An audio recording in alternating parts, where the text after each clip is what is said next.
What is up, everybody? What's going on? It's me, RDV here, and I'm here with Jay. We're doing a little hangout. What's He's, up, party people? Yeah, he's straightening out his life, his private life, right now, Sorry. and getting that all taken care of, And so he couldn't do the covering tonight, and Pixel is busy tonight with his other channel. He's busy sleeping now. With his what? Yeah, he's got his own channel over there. He's Oh, got I his. thought you said it, well, you got cut off after you said the ch part, and it sounded like he was hanging out with his other chick. I'm like, what? Uh-oh. I hope not. But I got some books in from E, Cool. so I figured I'd show them off. And for those who are just tuning in, hello. There is no cover ranking tonight, as I cut myself with a knife. Yes. Oh, if you haven't figured, what's that? Did you cut it bad? No, I said well. These are sharp knives, man. Oh yeah. It's like my friend has an addiction with buying knives, so when he's done with them, he's like, I don't want any more. He gave me like 20 knives. Really?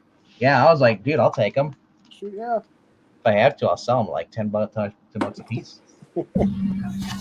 So there he is. What's up? What's going on, man? Not a lot. All right. Just cutting myself live on camera with a knife. So, yeah, I was not really expecting to go live hosting tonight, but I was like, Eric's like out of the blue. It's like, you feel like hosting tonight? What? Yeah. Well, I was mostly, wondering if you wanted to do the cover stream. I was kind of hoping you would want to, postpone it, but I figured, why not just come on for an hour or so? Yeah, we postponed it. Yeah, so I mean, honestly, it's easier just to do it for another day. So it's for the 17th now. He pushed that back. So probably next week, I think. What is that? Yeah, Monday. Monday? Well, Monday's a Lester night, so hopefully we do it a different night. We don't do anything on Monday nights for this channel. That's right, we don't. No, it should be the 18th. Well, maybe it should be 19th. Should be scheduled then. Hey, Martin Newey. Hey, what's up, buddy?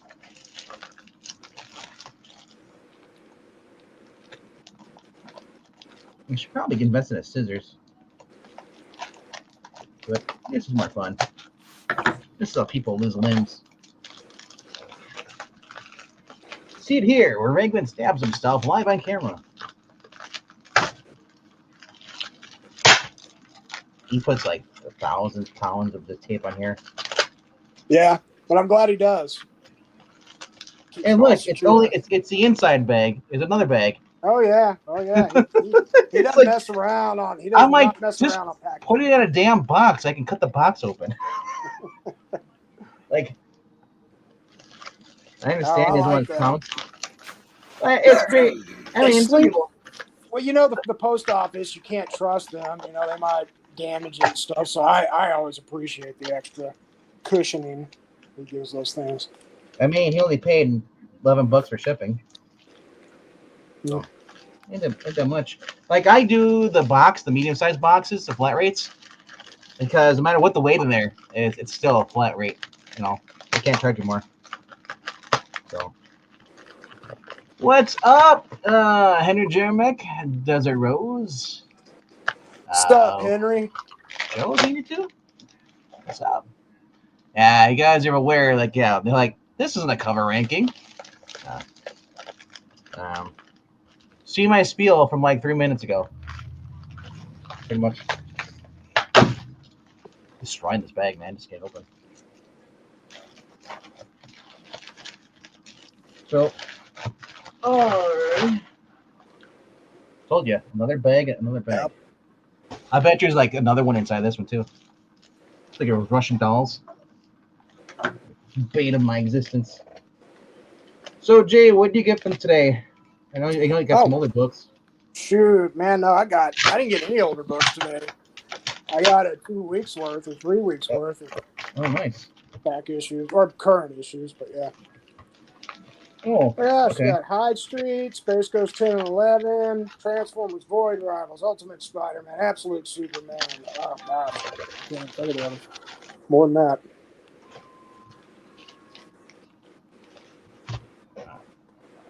Oh yeah, Geiger, Redcoat. Can't wait to read those. Those are my favorites. Red Coat's. I always get there for last. That's my favorite book. Yeah. Yeah, and I found another Geiger 80-page giant today for cover price at my comic shop, and at Nice. my LCS. Yeah, so I was like, well, shoot, 'cause that book is starting to kind of skyrocket a bit, so I definitely picked that up. Now I've got 2 of them. Mr. Redcoat's getting a little popular. Yeah, it's getting that point. I got that. Well, in 2 hours, when he finally breaks through to the first comic. Oh, I got him already. Oh, I know. I'm just thinking. They're so packaged well. What's in here is the Justice League Adventures. Plus a few other books. You got Justice League Avengers for me? Yep. I didn't even know he had those on the auction. $100 each. $100 Yep, the whole set. for those set, man. Yeah, this is the whole set. Oh, Justice League. For some reason, I thought I heard you say Justice League Avengers. I thought you were talking about the crossover. I was like, Of Avengers? No, Just like like 4 issues, $100. I know it's gone up a little bit, but I was like, 34 issues for $100. Oh yeah, no, that is a spectacular deal. We've read this on the Actual Geeky Puppet Show, so Yeah, I'd like to get those someday. man, like I said, I love the DC animated universe more so than I love the main continuity now. Mm-hmm. Because the main continuity is been removed 300 times over. Yeah, it's not. So it's Right. you're never gonna get like. I like self-contained universes, and that's pretty much what the DCAU is. It's a self-contained universe, and they've been more respectful to that than they have their own universe. Yeah.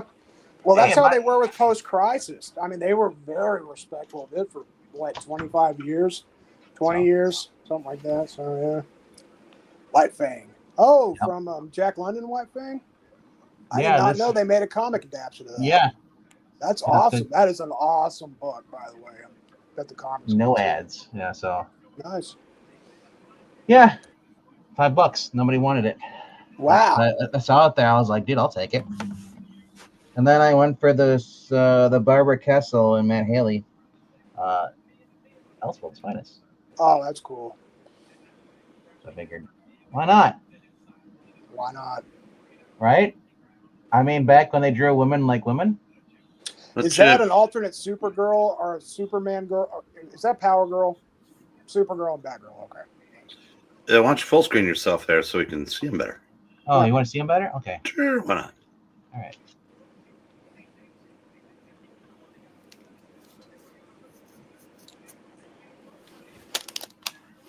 Yep. Like I said, I saw Kessel. I was like, oh, Barbara Kessel. Bardera, Kessel, Barbara is Carl's or Barbara. wife. Sorry, it's weird how they draw the bees on this. It looks weird. Barbara I is blame- Carl's wife, though, right? Yeah, Yeah. I believe so. Yeah. Matanui said he just finished reading Invincible, dude. Oh man, I'm almost done with that. I paused for a while and I forgot about it, so then I went back to reading it. And I was like, dude, why did I quit this? It's such a fun book. Yeah. It's like Walking Dead for me. Same writer, but I mean, like, it's the same kind of like anticipation to the next issue. So I had so much. He is a master at serial storytelling. There's Yep. no doubt about that. He's like right up there with Jeff Johns. So, and this was the other one. Yeah, the White Fang one. So, You ever read that book, Breen? What White book? Fang? White Fang Nope. by Jack London. I have not. It is a fantastic. He wrote 2 about wolves, White Fang and Call of the Wild, and both of them are unbelievably good. there is one more thing that I got. Today. Preview for tomorrow, but I'm mad that they went back to use it. For Detective 27's facsimile, they went to the Golden Age size, and they should keep doing that. You know, if I'm going to pay $7, at least give me the authentic Golden Age experience as much as possible. I mean, it's still the thick pages. So. Oh, I know, but I kind of like that it was the size. I kind of like having it smaller, so it fits in my bags. I have to go buy a freaking treasury bag each time they put another one out. Yeah, it's Yeah, true. so honestly, so yeah, like I said, I'm trying out a new camera too. So my other camera was starting to get age up as far as it wasn't cotton candy level, but it had the lines going across. I can notice Mm. when the cable starts going. But I've read about half of that so far. have you? Oh my God, it's impossible at my age. I had to take the flashlight out of my phone and read half of it. Well, I'm looking. I'm just looking at the front cover, like that little print. That's gotta be painful on you. Yeah, that's a piece of cake compared to the insides. The inside, yeah. Oh yeah, That's why he likes the Golden Age, so it's bigger ones. Where do you read some of the smaller stories like the Speed Saunders and the Slam Bradleys? The print is just microscopic. You don't use reading glasses, Brian? I have very powerful contacts in. Read the back cover. Yeah. There's no way you're in the back cover. I didn't want to zoom in on it.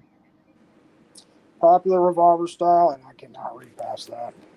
Right? Wow, a 6-shot automatic. Are those regular pistols or are they BBs? These are blank. These are blank cartridge pistols. Yeah. Yeah, there'd be less than no chance of reading that. Yeah. Jiu-jitsu, don't be bullied. 30 cents. Yes, it is, Maranya. 6-shot automatic blank cartridge pistol made of blue steel and closely resembles an automatic pistol. It is safe and reliable. Made with precision, you can fire the 6 shots in rapid succession. Fine for stage work, celebrations, protection against burglars, etc. Loud report. Can be loaded in a jiffy, ready for instant firing, smooth action. Shipped by express, not prepaid. $5.50. 100 cartridges for auto blank gun, 75 cents. And that's the one I was reading here, the little one here. It's like even I'm like, I gotta zoom in myself. Like, jeez. Oh my gosh, a telegraph set. That's what you need. Yeah. Mysterious running mouse. I guess that's a new. I'm not kidding. Green. You need this mysterious running mouse. Almost alive. The little mouse runs from one hand to the other, climbs up glass, turns around and goes up sleeve, etc. No mechanism whatsoever. 15 cents. So they just ship you an actual real mouse.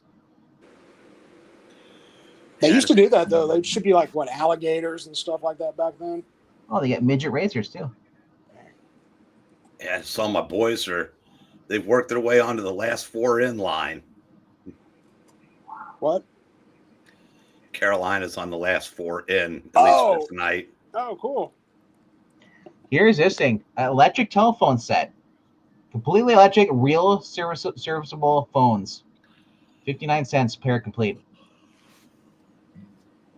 So what year was this made?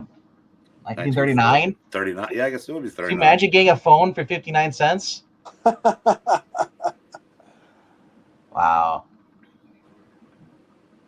I look 2 years younger as hell. Thank you. No, I noticed the coloring is a little different on this one, where the other one's a little bit brighter, or I guess less bright, but yeah. Experimental radio kit. Learn radio. Build this one tune radio set. This is stuff like you should know in case of the apocalypse. Like how to work on the radio and stuff. I mean, that's actually handy. They're actually thinking ahead. There's a hula skirt, a crystal radio. That's weird. G-Man, billfold and badge. That's funny. Comic sailor caps. It says let's make Whoopi. Oh, that's kind of funny. Learn to dance. Over 100 illustrations. Throw your voice. The ventrilo. Oh Oh my gosh, 604-page catalog, only 3 cents.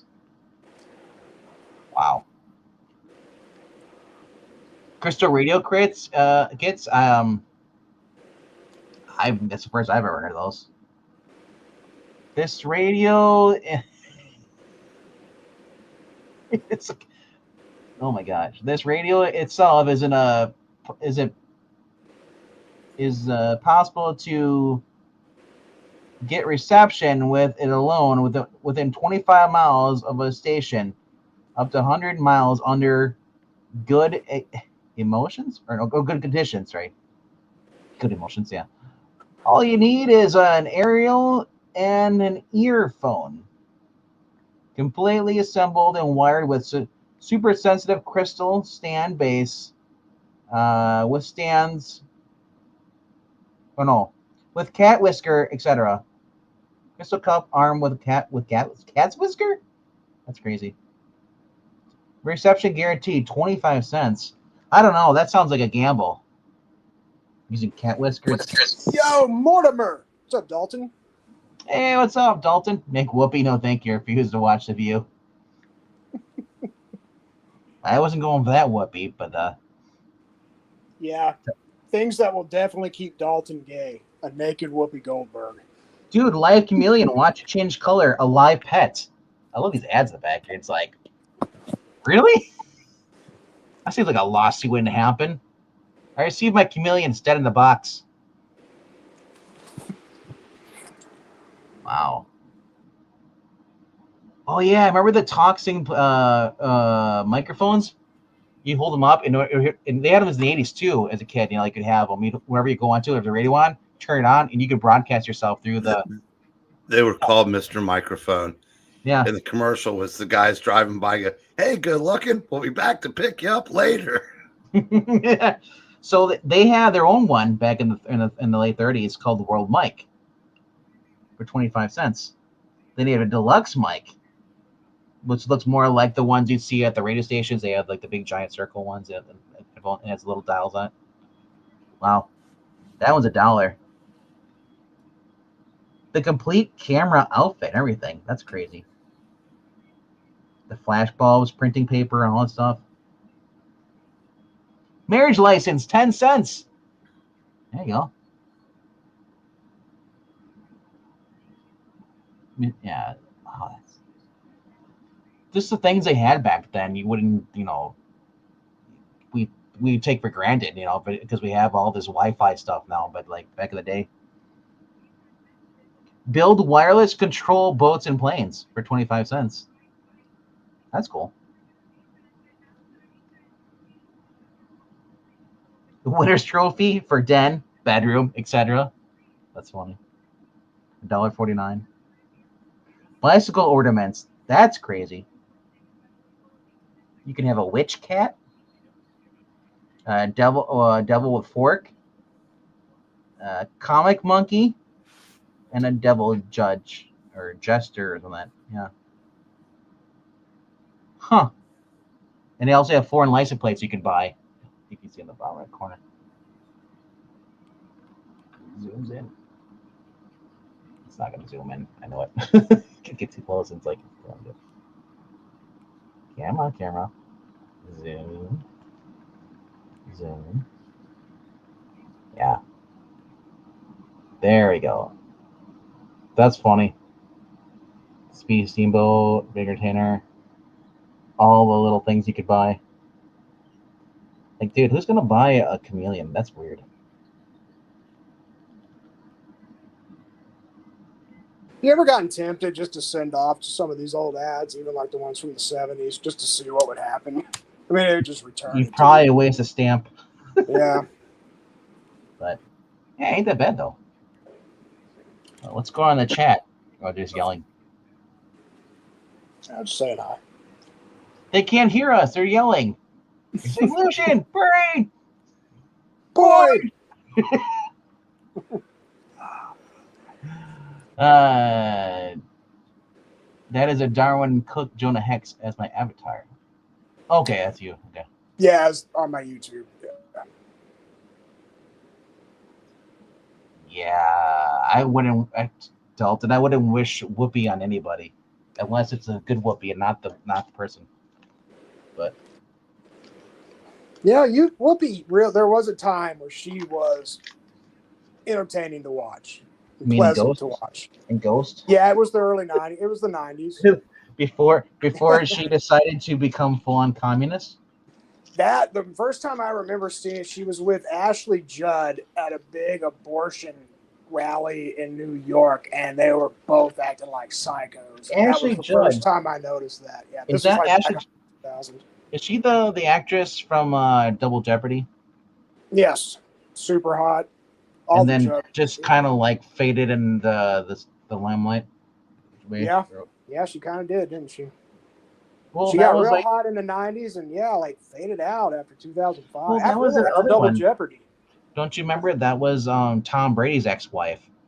No, the That was first, a- the first one, when he Yeah, had a I baby with. know. She had the son. He had the son with her. I forgot her name. Yeah, Bridget Moynihan. Thank you. Yeah. was in like she was in Coyote Ugly. She was in The Recruit, and then all of a sudden she was just gone. There's probably a few other movies, but I'm just saying, like she was in the early 2000s. But Yeah. Yeah, Dalton, I liked Whoopi on TNG. I think everybody did pretty much. Again, she was enjoyable to watch back in the '90s, and the '80s too. She was actually kind of funny in the '80s when she was doing all that stand-up stuff with Billy Crystal and Robin Williams. She wasn't too. She was actually pretty funny. wow, is that Elseworlds? Yeah, Jumping Jack Flash. You know who wrote that movie, or at least wrote the original treatment for it? Jeff Loeb. And he actually wrote it for Bruce Willis, and they were going to do it together, and then the studio got involved, and it turned into a Whoopi thing. And there's your flashback for the night. Yeah. So is the Bruce Wayne's in this, but is this Barbara Gordon and Supergirl taking over as the main people, and the other ones never really were? I'm so confused about this. The show's Barbara Gordon and then Bruce Wayne.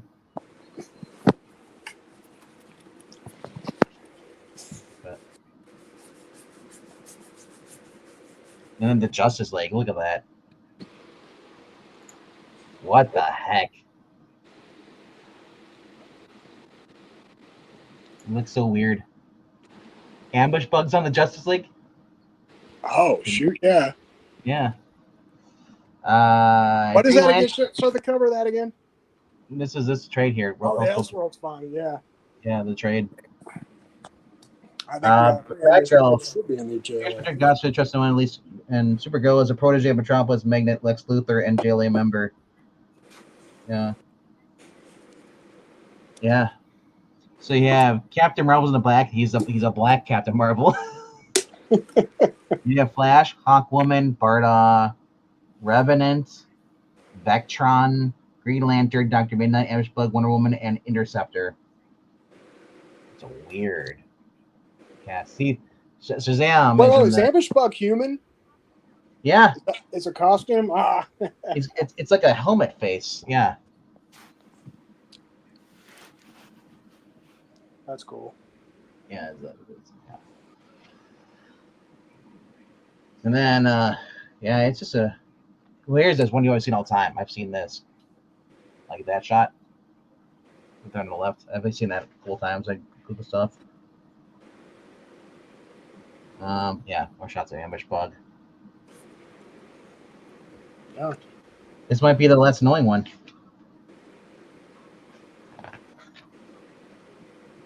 And then we have Joker. Dang. I know, right? I get steroids. I think he injected himself with some juice. Hey, Vink, bro, send Dalton the old Linkaroo if you can, please.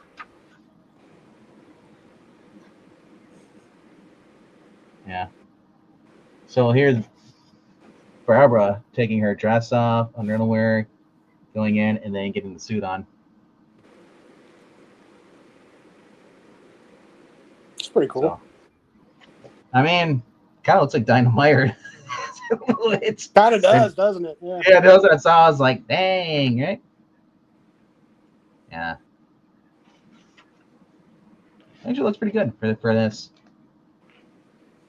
I guess Bruce never became Batman in this universe, and Barbara it was Batwoman. But then this is weird. Now we see another Flash stuff, so must be a crossover thing. So the Batmobile looks different too. It looks more like the Bat Pod or whatever the Batmobile has. But this one doesn't fly. So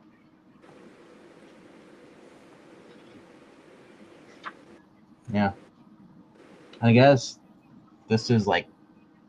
So I'm guessing this might be a future version. Yeah. Of the Justice League and everything, because this looks like it's flashbacks.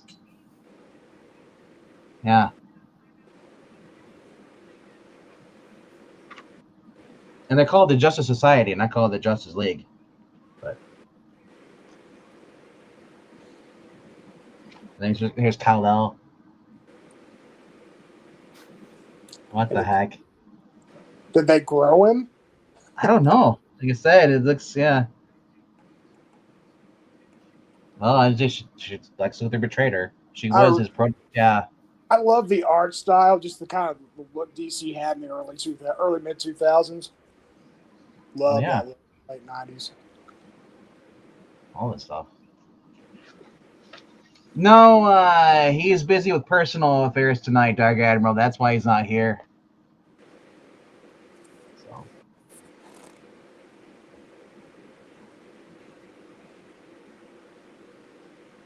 Well.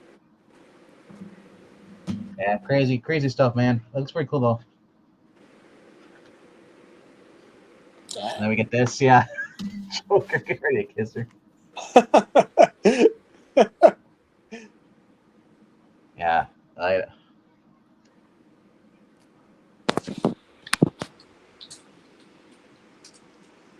So I don't know if he has kryptonite in his system, kryptonite steroid, but he's just analyzing it when he punches himself. Because in the beginning, it shows someone injecting himself in like this. So I'm guessing it's Joker injecting himself with the serum. So it looks good though. Like I said, yeah. Originally this is only a $6 trade. The price back in the day. There's a bunch of Elseworlds Finest too, isn't there? Yeah. That's just one of many. This is one of them. Yeah. Yeah. This is the prestige format, I guess you'd say, the skinny version. Yep. Yeah. So, like I said, looking forward to reading that. What's going on in the chat here? Did you send Dalton the link? Oh no, I just put it in Sports Ball only, and that Dalton has manager thing. There's what? I only got it through his manager. I thought he was still a manager, but apparently he's not a manager anymore. All right. I'll just post him here. I don't care who pops in. In now the chat here. If you want to jump on, anybody wants to jump on, just be nice and don't try the hog mic. Cordial, as they say. Yeah, so Desert Road, yeah, he's doing family stuff as far as he is right now. He's dealing with stuff they should have done before they left Florida. What's up, Dalton? Not much. How are y'all? Did you get a haircut? Not too bad. A long time ago, but yes, like 3 months ago. But yes, you probably haven't seen me since then. So yeah. No, I haven't, yeah. We haven't seen you since before, maybe Christmas? Maybe before that? Can't remember. Maybe. I could have sworn I'd been on stream with y'all since then, but I could be wrong. I know it's been a while since I've done. Me. Yeah, probably. Well, yeah, I guess most of the streams I've been doing since then have been just me and E-streams. Because we were talking about best and worst movies of the year and so on and so forth. Yeah, because I haven't Obviously, seen the them all. last one we did was the last video review or movie review we did was Cap 4. Yeah. Yep. I really hope that doesn't break 400 million. I don't hope it. And I disagree on this, but I prefer using both the carrot and the stick when it comes to if I want more or less of something in Hollywood. It's not enough to reward their successes, you also have to punish their failures or get anything better. Yep. Last I heard, it was not going to even make even at all. It just barely passed the first one, which people, I swear to God, slept so hard on Captain America 1. Cap 1 was awesome. I thought so too. That's But- probably my favorite ones actually is Cap 1 because I love it takes place in World War II. Yeah, I love how they leaned into the like golden age pulpy vibe of it, which I mean when you consider that they got the guy who did the Rocketeer makes perfect freaking sense. I honestly if they ever get around to doing a Justice Society series of movies, he's the guy or one of the guys I want on it, honestly. Yeah, it's a good call. I mean, my favorite scene in the whole entire movie is I mean, after he gets the whole thing, he gets muscles, but Mhm. he has to chase the guy, and then he goes into the submarine and he's trying to get on the submarine to get in The there. chase scene, yeah. I love that. That's what I like because he just getting used to his abilities stuff. I think it's the end of that. Or which one is that when he's holding the helicopter? Or holding That's Yeah, Civil War. No, Is that Yeah, Civil War? that's Civil War when the teams are breaking up and he tries to stop them. Oh, that wasn't Winter Soldier. I thought- No, it that was was that was Civil War. That was Civil War. Okay. Oh. Yeah, Yeah, because I was in the building when he was in the elevator, and because Yeah. Team Stark was trying to make a break for it, and Cap did his what he does. right. It's been a while since I've seen these movies. They kind of all blur together for me now. Well, I think you said you hope it doesn't hit 400 million. Well, we were talking comics in the chat mentioned earlier that if Superman fails, that's probably going to be the end of Warner Brothers. But here's the thing: how do you judge if that movie fails or not? Because from what I understand, they only had $181 million budget, so it's 99% going to make profit. It's going to make Well, some sort of profit. Now, how much profit is it going to make? Here's the thing, though. I don't ever discount Warner Brothers' ability to snatch defeat from the jaws of victory. Yeah. If their attempt to make a DC cinematic universe has been any indication, Warner Brothers will always find a way to snatch defeat from the jaws of victory. So if this somehow manages to basically do what the last one did and divide the fan base even further, I honestly think that it might be better if Warner Brothers got bought by somebody else. I have heard through the grapevine that if DC goes under again, they'll end up selling Warner Brothers to Universal like Disney bought Fox. And honestly, I like that setup a lot better for them because that means You that cut out means for a second. Who's thinking about buying them? Universal. Oh, Universal. Yeah, okay. Yeah, Zaslav is thinking of selling Warner Brothers to Universal if DC doesn't shape up but quick. Well, and there's no guarantee. Now, Universal probably will want to keep DC if they think they still have a cash cow opportunity there. But there's a chance they could sell the DC license or they can either license them out or sell them out flat right to somebody else. Yeah, like I say, it might be better for DC as an IP to be in the hands of people who actually know how to please their audience instead of jumping from one brush fire to the next one. But there is a catch-22 here. There could be somebody, even Universal themselves, that end up being 1,000 times worse than Warner's, which is I doubt it because for all of the faults of the the DreamWorks Illumination movies, Universal is really good at maximizing the IPs they have. Yeah. So I would, if anyone can make a, something golden out of this turd that is Warner Brothers' ability to fuck with themselves, it would be Universal. And Well, I even like if I like Superman- the idea of Universal, and I like the idea of Universal being able to go superhero universe with Disney. So Yeah. it might be better for everyone if Universal Well, even winds if up having it. like you just said, Warner's and their ability to snatch victory out of the jaws or snatch defeat out of the jaws of victory. Even if let's say Superman is a huge, massive, mega billion-dollar success, right? Just becomes like, let's say it becomes the new Batman '89. Of all the things that never happened, that's probably going to Right. be one of the ones that never happened. But go ahead. Stay with me for Matt. But still, that doesn't guarantee that Supergirl's going to be good or that Brave and the Bold is going to be good. And even if Superman's awesome, if those other movies fail, because this is Warner's in DC, where does that leave them then? Yeah, and I'm also skeptical of the entire Justice League is already pre-established thing that they're doing, because they did that. That was the stupid thing they did last time with BVS, and it shot them in the foot. And I suspect it probably will again.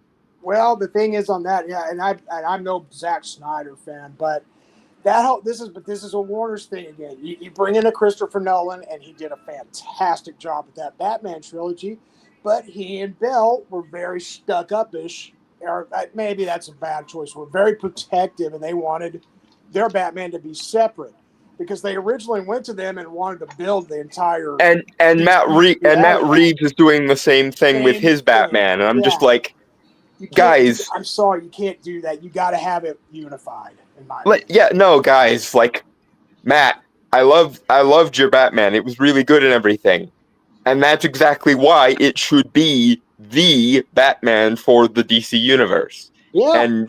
And people frankly, people just need to get over themselves. You're dealing with a IP that has an entire universe attached to it. You don't get to pick and choose piecemeal.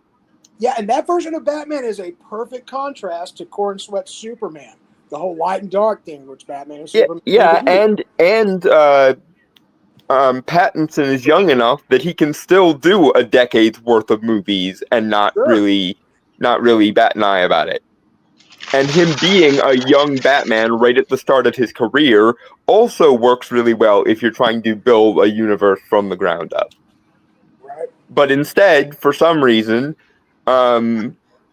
James Gunn is going, no, let's have him already have a bat family established, and don't start with Dick Grayson or Jason Todd or even Tim Drake. Let's throw the anal retentive OCD Robin in there, the one that everybody hates because he's a little edgelord sociopath. Womp, womp, womp, womp. Yeah, easily my least favorite Robin of all time. Easily.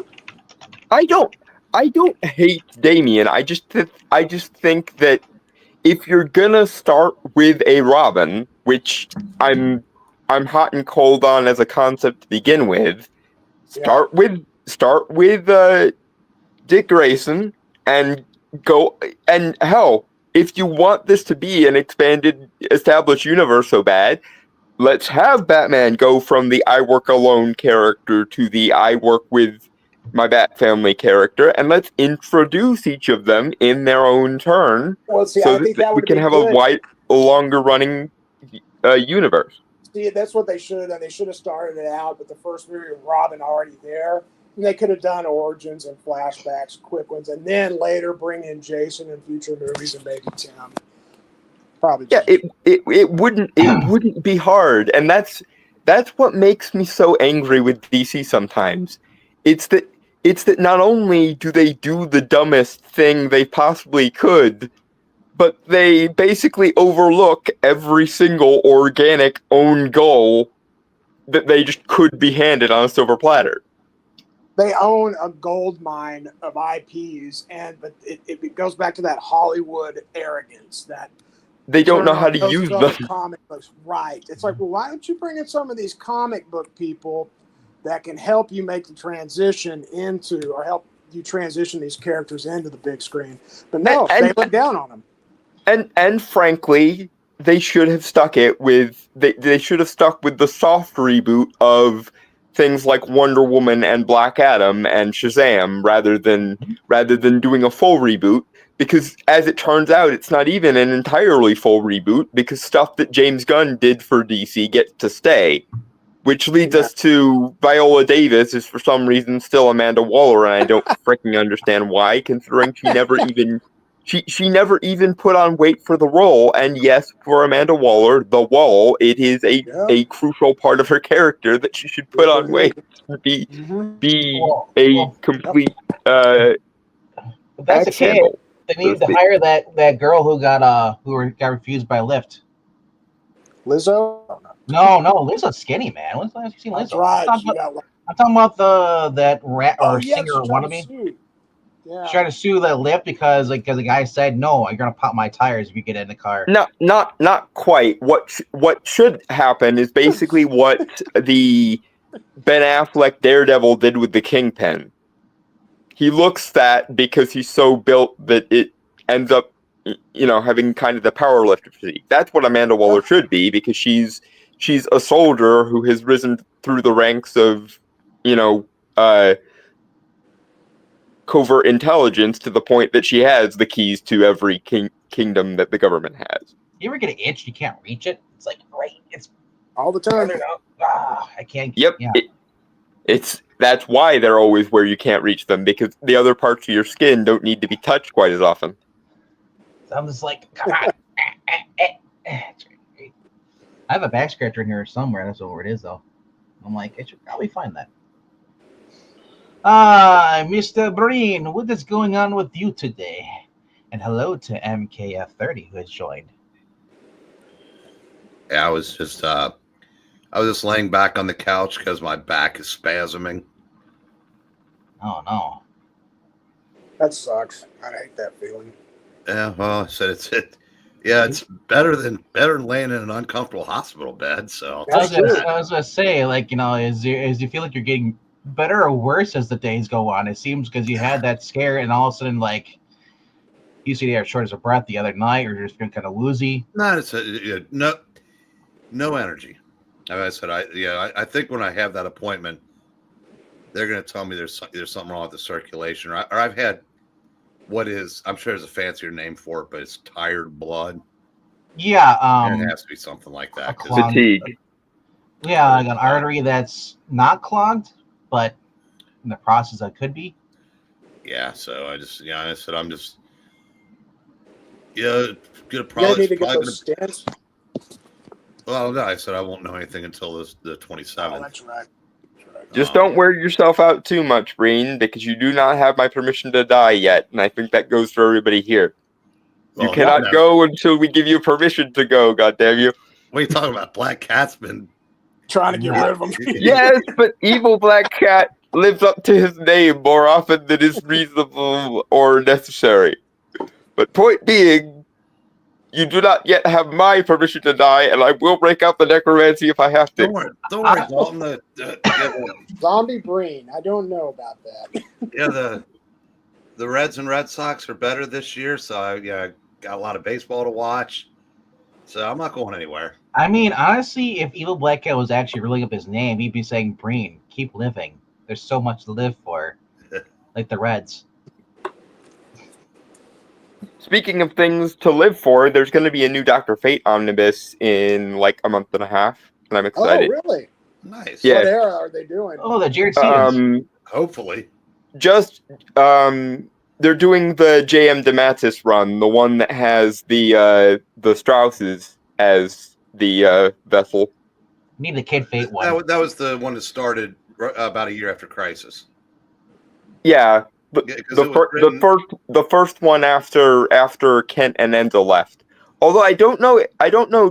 Was he in charge when Enzo was when she and Kent were switching back and forth for a while? Because I remember that was a thing, but I don't remember who was the writer on the Enzo years. Because I think Kent and Enzo were in the 4-issue miniseries. I think they left, and when they started the new series, it was the Strauss, as you said. Yeah, And I remember because it had a Sven and I think it's Sven and Linda Strauss, if I'm remembering correctly. I remember Linda, but I don't remember what the guy's name was. that was when he was writing, the Justice League stuff. So there were some elements of humor in the book. So, Breen, were they the realest guys in the room in that book? Bada boom, bada bing, bada boom. But I'm pissed. Guys in the room, how you doing? I'm just excited because there hasn't been like a Dr. Fate omnibus since the Golden Age Archive edition one that I already have. Unless you count the Khalid New 52 bullshit, which I don't, because just screw I think Khalid's right now everything after Hector Hall left this fate. Honestly, that's when it really started going to shit. Current DC right now, Jeff Lemire book. Khalid is Dr. Fate. I fucking. One, I hate the possession retcon just on principle. He should, if you want to say that Naboo and the wearer of the helm kind of have a relationship or they merge or whatever, it should be the magical equivalent of Firestorm, is what it should be. Well, right now, but the way they're writing it, he's not possessed though. He's still himself when he has the helmet on. Which, I guess that's them finally giving an olive branch to those of us who remember life before the possession retcon. But I hated Khalid because if you say a kid, which Khalid was when he first showed up, gets the Helm of Fate, then it should be just like when he was teaching Kent, and we should actually watch him learn how to use magic instead of just Naboo needs a meat suit, so get out of the way. We also got a new Kid Eternity last issue. Oh God. Please don't let them ruin that. There's a really good Kid Eternity series from I want to say the 90s, and it's a girl. I'm not sure if that's the original. I shouldn't say that just from that reference, but with social justice being what it is, I can't imagine they're not gonna. That's cute that you thought Kid Eternity might possibly still be a white dude. Yeah, right now it's still a white chick though. It's not a mixed race. Well, no, but it's good. But like I said, Dr. Fate's a teenage, black kid, which a teenager as Dr. Fate to me is ridiculous. Like I just got through saying, it can work, but you need to show them learning how to use magic instead of just it working like the fucking Green Lantern rings and Naboo just doing it all himself. Because one thing that's a crucial part of why I hate the possession retcon so much is because it absolutely assassinates Naboo's character. In the actual origin of Dr. Fate, the reason why Naboo chose to have an adoptive father-son relationship with Kent was because due to the poison gas that that Naboo's stasis chamber released, Sven Nielsen, Kent's father, had died, and he felt bad for Kent, so he raised him like a son. And they completely ignore the actual humane aspects of Naboo, and ever since the possession retcon has happened, Naboo gets more and more robotic, more and more detached, and they never even reference the adoptive father-son relationship that he had with the first Dr. Fate, and it annoys the shit out of me. Well, that's assuming that anybody that works at those companies still has to do any research to know what they're writing. At least with the Jeff Lemire one, they said that this kid Fate is making mistakes. He's not perfect. But here's my take. I said certain characters just need to be adults for the gravitas. Now I said the Johnny Thunder having Joaquin. Yeah, that works because the Thunderbolt is kind of like a immature teenager anyway. So having a teenager doing that, it kind of makes that character a little bit more fun. But I just don't. To me, it doesn't work as like I said, as a kid, in an adult body or however they present him. Yeah. Which I'd be honest, I read so much stuff now, very little of it sticks. But hey, Bangman, you want to see something cool? What's I was that? gonna wait and show it tomorrow night, but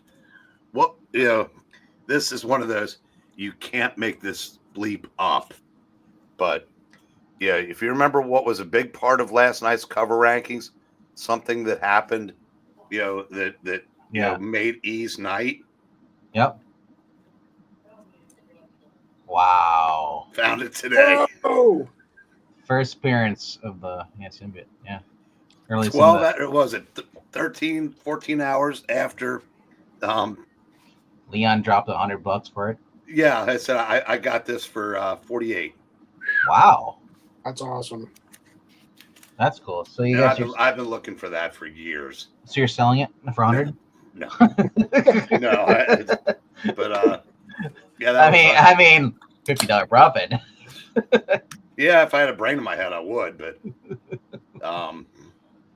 That's Yeah. what happens, though. Yeah, I guess you sell that stuff, and sometimes it's just so hard to find because it goes up in value, or just no one's getting rid of it. well, it's I forgot. Mark doesn't.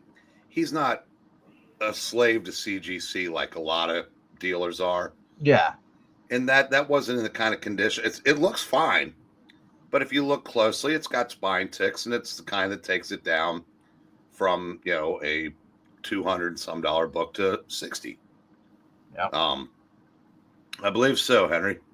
So so I was happy to get that, especially since the hardback I ordered didn't come in today. Otherwise, that would have been a really expensive week that I can't afford. But I think is it $249? It has Doom hunched over this Fantastic Four cover. He's got his crotch. He's got his leg over it, and he has FF on the bottom. $247. $247. My shop has that. Yeah, it's not valuable. I mean, No, I'm just saying I'm seeing a lot of like looming Doom covers. Like I was joking with them because I was like, dude, like Kevin, like ever since like JR like went out for medical stuff, the owner is like, I've noticed the wall is back to being actual comic books, not this modern stuff. So, there's a wall or 3 walls of just basically all Spider-Man stuff, comic books. Yeah, when I was, I wanted to, basketball started at 11:30 this morning, and as Dalton could tell you, so I wanted to get in and out and get home in time to start watching. Yeah, And it was like I was leaving; it wasn't even 11 o'clock yet, and a guy was bringing in a short box of books for Mark.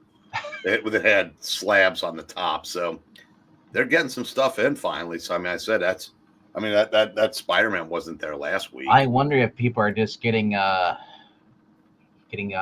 more confident in spending stuff now that with having a different president and Well, they're getting a lot of people. or they gave up eggs. Eggs are actually getting cheaper.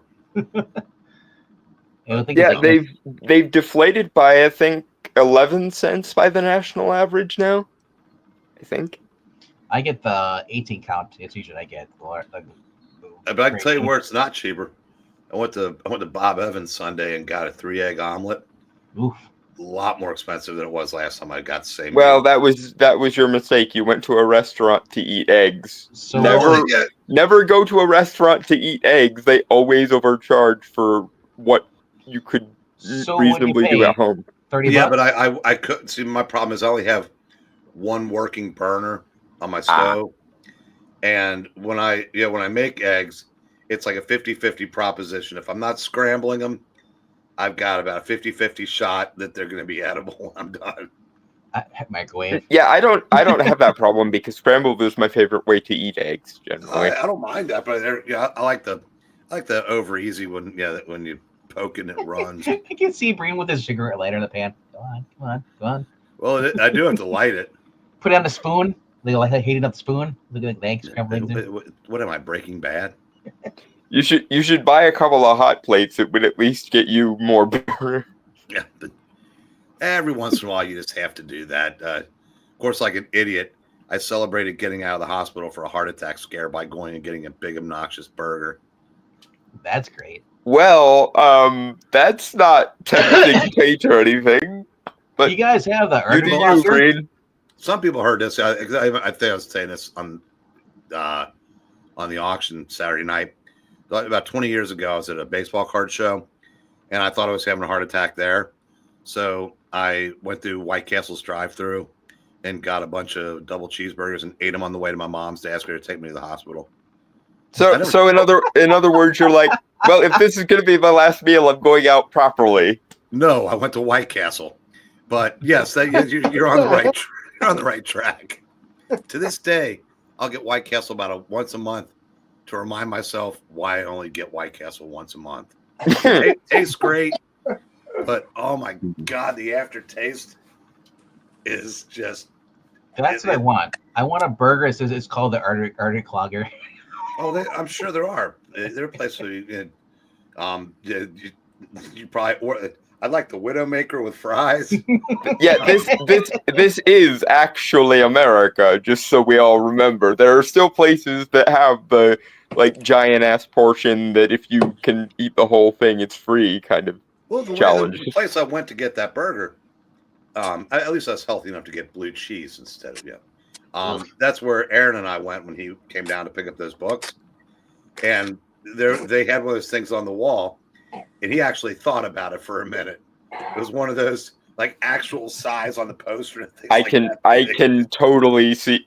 Well, I mean, E is also the son that a theme park town built, so I can totally see him taking it as a challenge and going, do I want to make a point that I could do this? Well, for me, I'll be like, I can split this up in 3 meals. Here's why you didn't do it. If you fail, you got to pay for it. How much is it? If you don't, I mean, if you succeed, it's on them. Because there's a place called the Cattleman's Ranch that used to have that challenge. Oh, that 20-ounce steak. No, it was like 6 pounds. 6 pounds. If you could knock off like a 6-pound slab of meat in X amount of time, it was free. But the odds of like big old fat dudes would go in there thinking they could do that. When the guys can do it, like you ever notice the guy that wins the hot dog eating contest every year on 4th of July is skinnier than a rail. Has abs.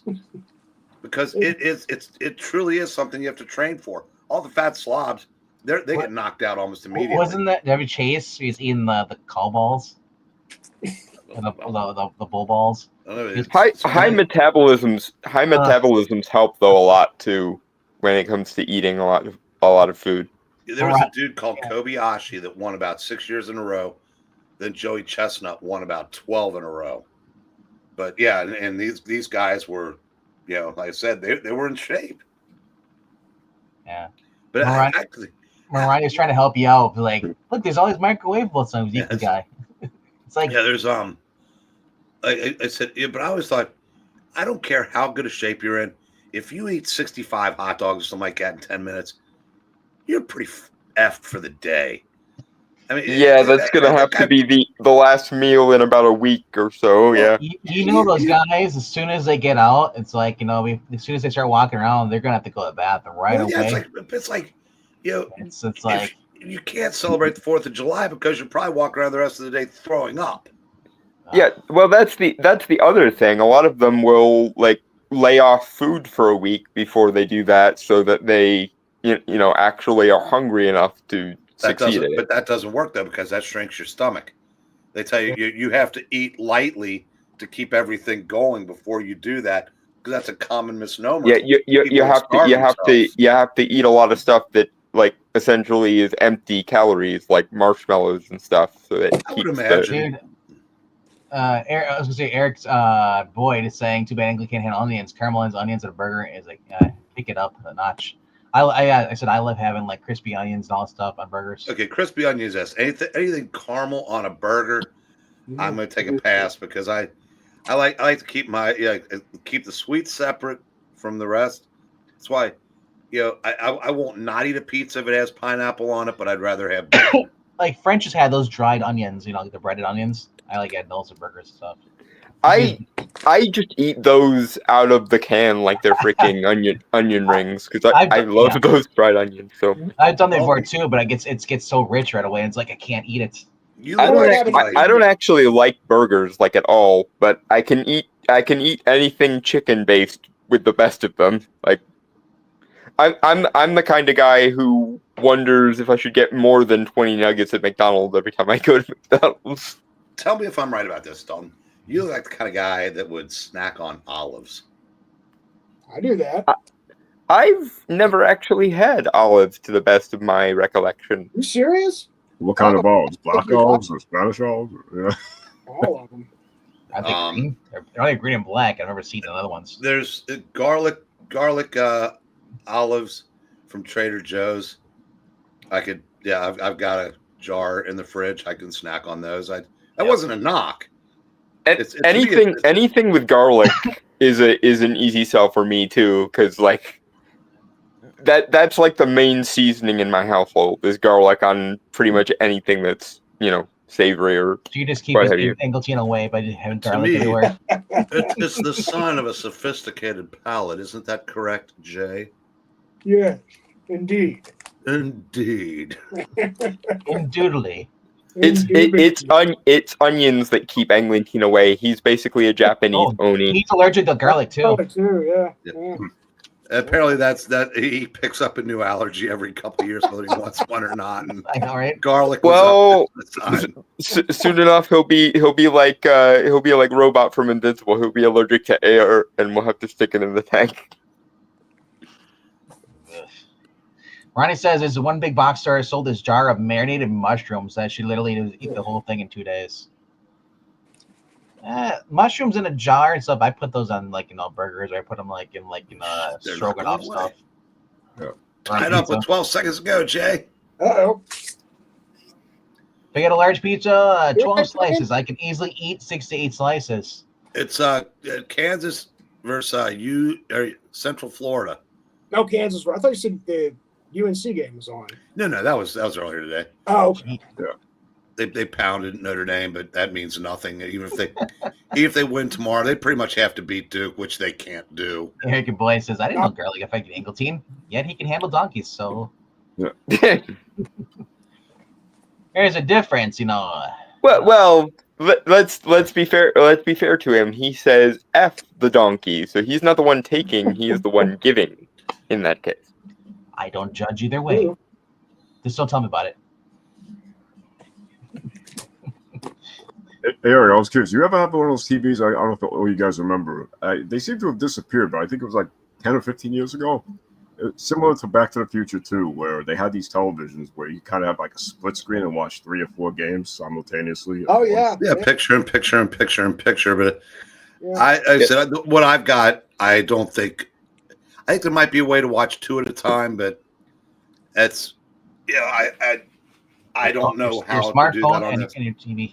if you watch YouTube on mobile, they still let you do the picture-in-picture thing because when you minimize the YouTube window, it'll put the video you're watching off to the side, so you can still watch it and listen to it. Also, the smartphones you can cast it to the TV screen too. I haven't bothered figuring that out because there's nothing on YouTube that I want to watch on a larger screen. Stepped out of bed. Yes, they called it. You should be watching Comic Book Memories every Saturday morning at 10 Eastern. Dr. Silver. Oh, Venkman, Eglinton has trained you so well with the shameless plug insert. Shameless plug-in answer. What do you mean? I'm the one, the king of shameless plugins. Yeah. If I'd known Eglinton learned it from me. No, you picked it up from him, I'm sure, because he's been again the child that theme parks built for most of his life, so he's been showboating for pretty much that long. He is the boat. He is the show. If I'd known To the point that whenever I hear him say, I was a projectionist, I want to have like a watch or something so that I can look at it every time he goes on his I was a projectionist in the movie theater rant. Okay, all I love him, but every time he does it, I just want to be like, serious question. What do you hear more being in Eglinton's orbit? I was a projectionist or OGCG? Oh, I gotta go with projectionist. Probably projectionist for me because I'm the one he usually calls when we're doing movie stuff. Okay, yeah, that's true. That's But So- yeah, for you, I'm not surprised. It's all OGCG because you're the Lately? guy he calls when it's primarily a comic book. We Lately, didn't though, even call it Comics Gate. No. We didn't even call it that. lately, it's been projectionist. He's been talking about that more. It used to be OGCG. That only brings up when he starts talking about an article or somebody in the chat. Hey, do you hear what so and so said? Yeah, it only revolves back to OGCG whenever EVS does something stupid or someone that used to be in our orbit comes back around or yet another hit piece or hit video on us, etc. Take a shot every time he says shadow band. You will be deader than a Russian with a drinking problem if you do that. Well, that sounds like a challenge. Shut off. I know, right? Challenge accepted. I was gonna say the other thing during the comic cover ratings. At least once a night, he has to say the little song there whenever someone gives a shitty rating. Everybody has a pooper. Everybody has a pooper that's invited you.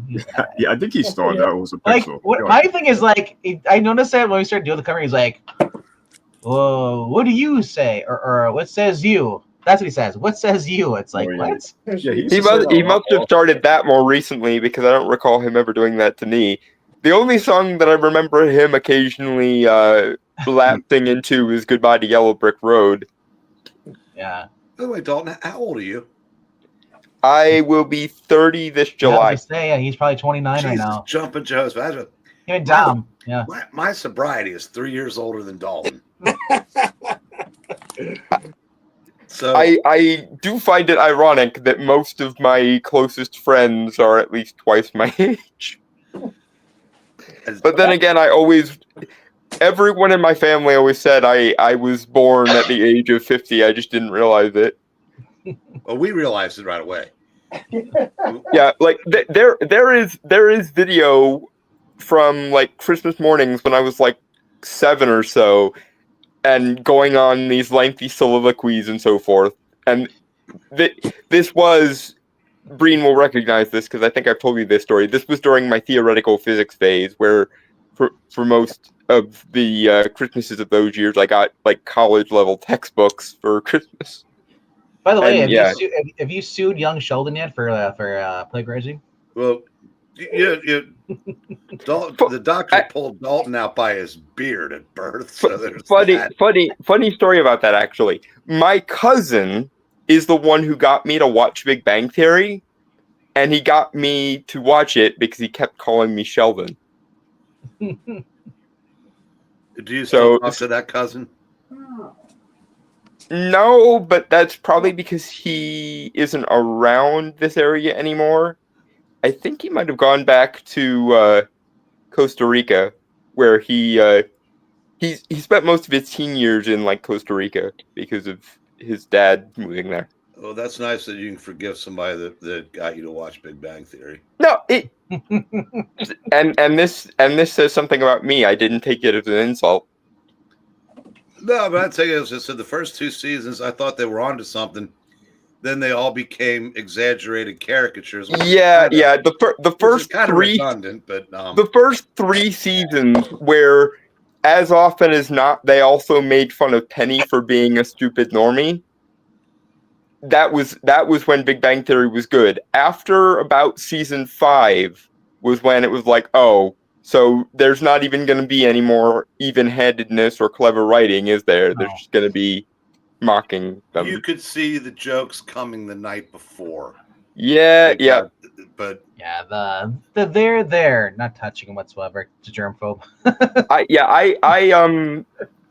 I will maintain that there was something at least semi-smart about the first 3 seasons, but by season 5, I was out. Check that out, Breen. My dad got me Randy White's autograph when I was 6. That's from the early 80s. oh wow, Neat. Nice.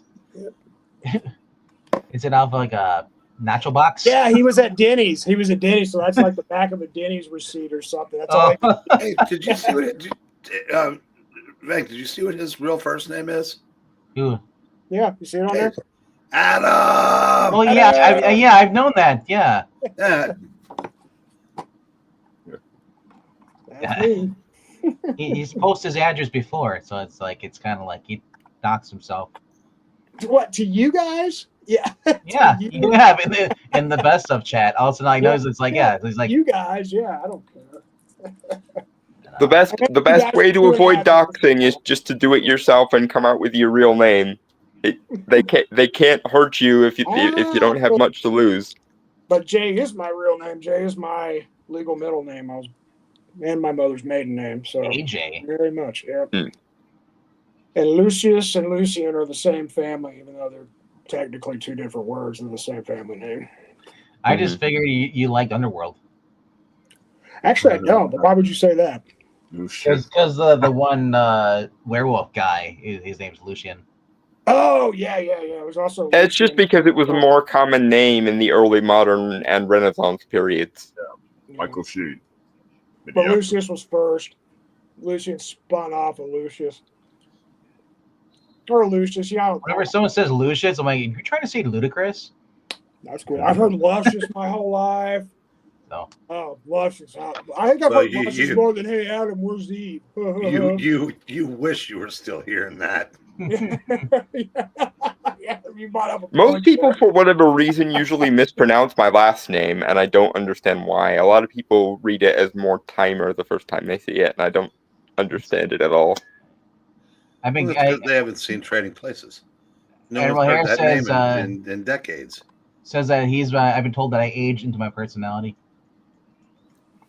Yeah, that sums up me pretty well, too. Yes, Then again, I guess that's what happens when I you know. spend every weekend from the time you come home from the hospital till the time that you are about 15 with your great-grandmother. I guess that probably explains why I am a quote-unquote old soul, according to most people. Dalton, you need Raleigh Fingers mustache there. Just shave everything off Yes. his handlebar. I was just going to ask, like, For you. who's this baseball player? But never mind, he got it right. Right. Hey guys, now do I have this you mustache. know that late in his career, he was traded to the Reds, and he opted to retire rather than shave that? Really? Yes. Wow. I mean, by that time, that meant more to him than the minimum wage he was going to be making from the Reds, who were, if I'm not mistaken, pretty lousy at the time. So, in Was fact, that a Marge couple years- Schott thing? Was that a Marge Schott? No, that I can't remember if Marge was the owner yet or not. But Yeah. there was another Red that he had the misfortune of getting there the year after they had the best record in baseball. They went from that to like last place because they lost all their best players to free agency. But he wanted to get off the Reds. He didn't know how to do it, so he just stopped shaving. 2 weeks later, they released him. Henry's saying it's pretty cool how the Big Bang Theory introduced comic book stuff into the show. No other show has ever done that. Also, Stan Lee in an episode was cool. I've never watched more than just a clip. Au contraire. Again, like we were saying, I think the first 3 seasons are actually serviceable. I really wish it had died there.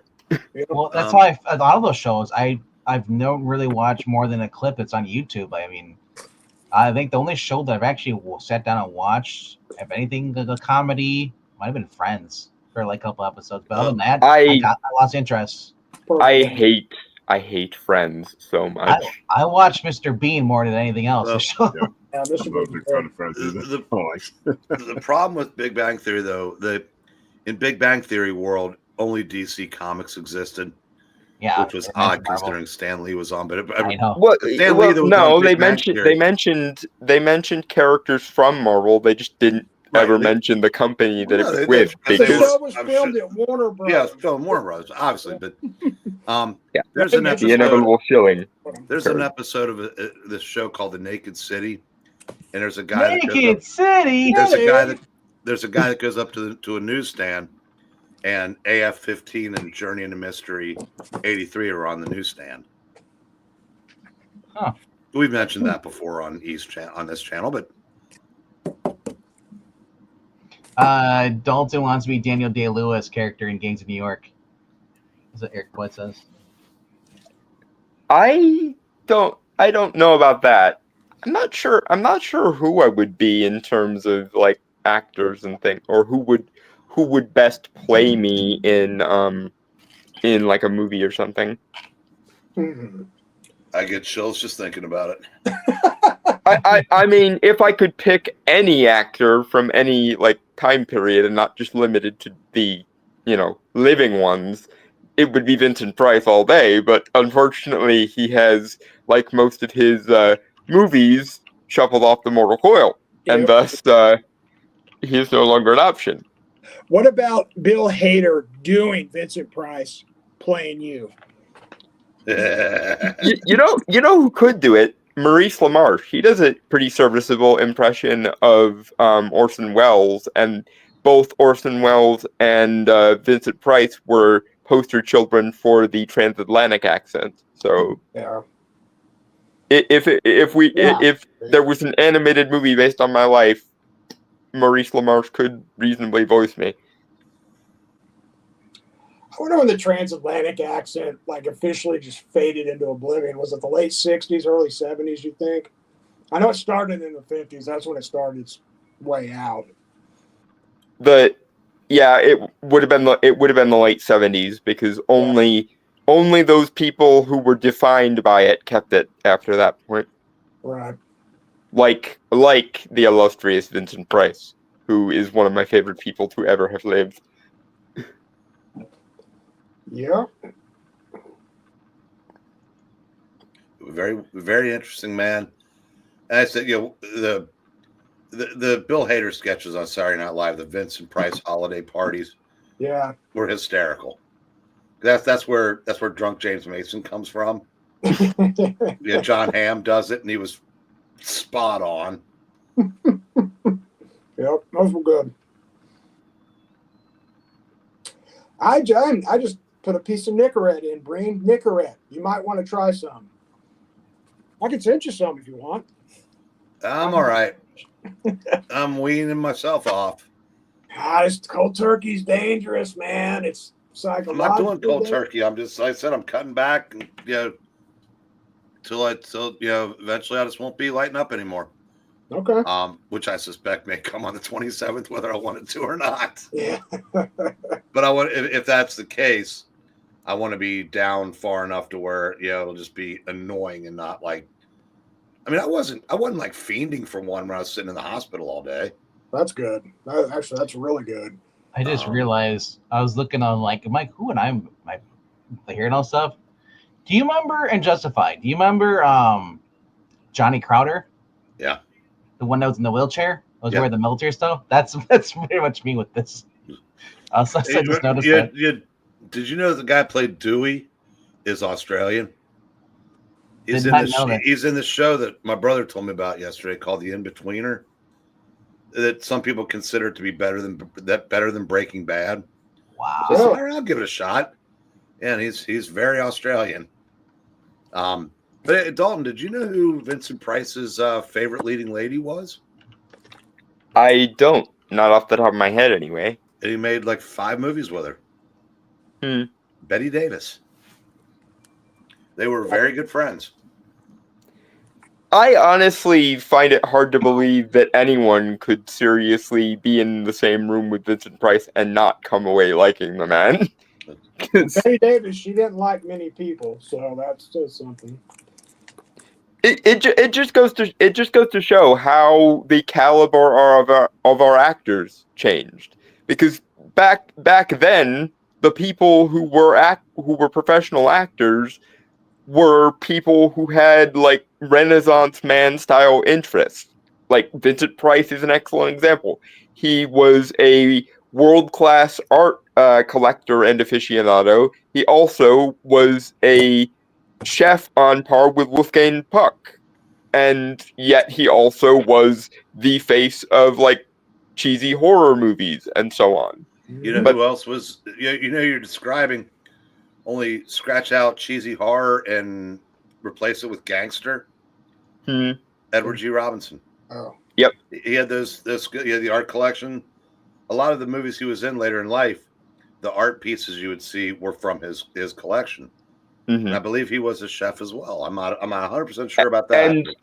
And people say that, oh, we would have always hated celebrities if they had Twitter, but I don't think so. I think there was genuinely a time where Hollywood actors did deserve respect, intellectually speaking. We just don't live in that age now.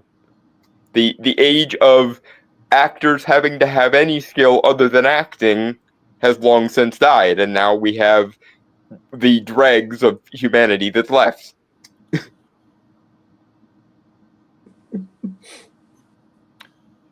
Well, it seemed like if you have the actors of yesteryear just seem to have more of a larger than life presence than they do now. And I think that has more to do with, especially now with social media, everybody feels like they know everybody else. And as classist as this is about to be, a key factor of it might have been that a lot of these people were old money and independently wealthy, so they did these things because they enjoyed them. Whereas now you have so many actors who actively resent having to act ever, unless it's in whatever art house pretentious thematic lock happens to be the order of the, hipster day and so on. Whereas before, Vincent Price is once again a great example. Even though a lot of people who interviewed him and a lot of people who talked to him would always say, "Why do you do so many horror pictures when they're so beneath you?" And he would take offense to that and point out that I'm in these movies because I enjoy them. Therefore, they're not beneath me. And I don't think there are nearly as many actors who act for the joy of acting and act in the movies they act in because they want to. And therein lies a problem. Maybe we should go back to sourcing our actors from Oxbridge, and then maybe we can get some actors who don't hate themselves, hate their fan base, and hate every movie they've ever starred in.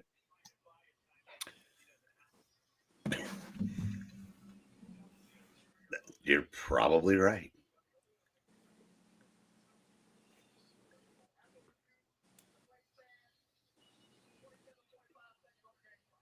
But then again, that would also mean having to clean out the universities too, because unfortunately, the universities can take someone who has a decent head on their shoulders and fill them full of all this neo-Hegelian post-Frankfurt School nonsense, and then they forget how in-universe logic works, or in-universe characterization works, or in-universe mechanics work, and all they care about is socio-political and moral themes, derp. Well, okay, I'm just going to go on a limb and say that the only person who understood what you just said was Eric and Boyd, because he just outed himself as a pretentious twat waffle. Why? What did he say? I'll have to look at the chat. He said, "I'm a pretentious twat waffle."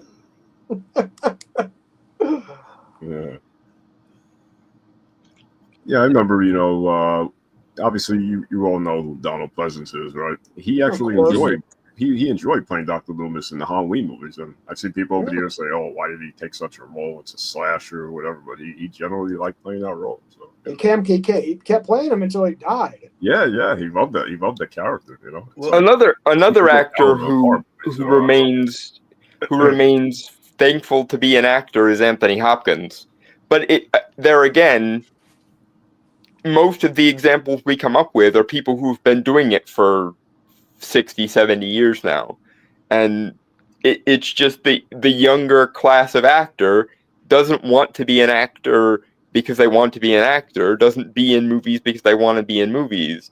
They want to be an actor because it gives them validation and attention and the cult of my ego, etc. Well, it's always attracted narcissists, obviously. It always will, just because of the nature of it, You make it right. That is a narcissist's wet dream, so... But unfortunately, it used to be back in the day that for you to be a respectable actor, you had to have a brain that was good for more than just parodying your lines. But modern day Hollywood doesn't seem to have any sort of filtering system in this regard. And yes, obviously, old Hollywood had its vices too. Like, imagine if #MeToo had existed back then. But that being that as it may, the people we were working with back then was stronger stuff to begin with. Is my point.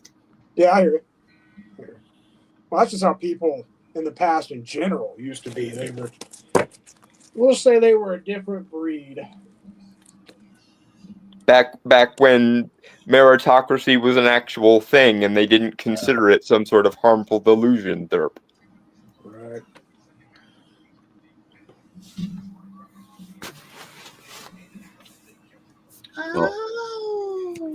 All I know is a lot of the so-called classic movies that Vincent Price was a part of are largely forgotten, but his horror stuff is timeless. Yeah. So who had the last laugh? And the sad thing is, I think Vincent several times mentioned that. And if you had asked him, I don't think he would want it to be any other way. Well, Because in the again, 80s, the guy was Jackson- from an old money family and was independently wealthy regardless of his acting career. He did the things he did because he wanted to.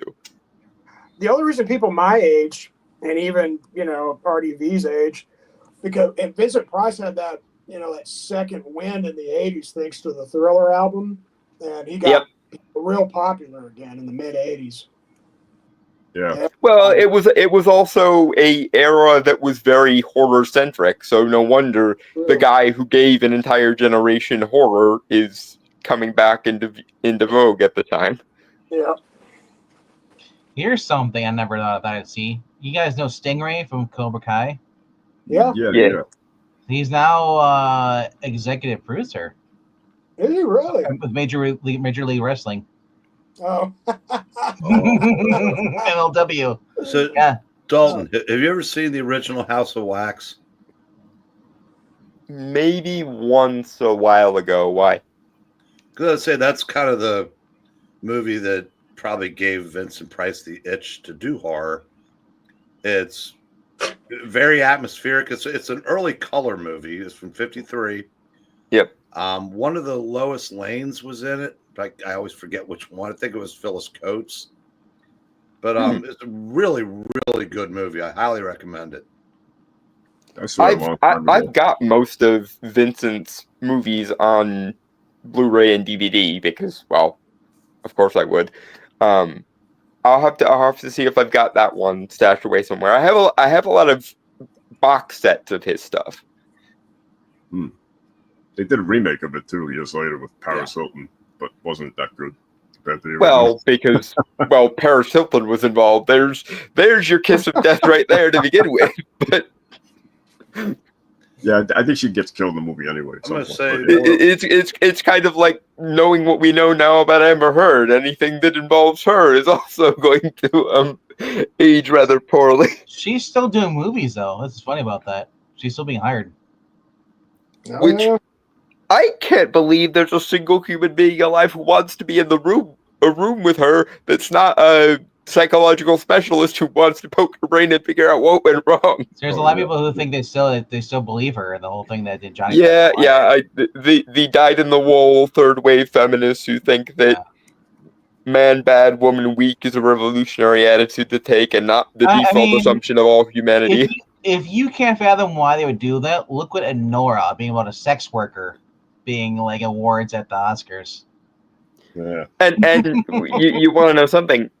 Had there not been all those controversies, it wouldn't have been Nora. It would have been Amelia Perez that got all the accolades. Yeah. But because there were so many behind the scenes controversies, and the actress who starred in it, actually, funnily enough, the most controversial thing about her was she called out Europe's obsession with Muslim migrants.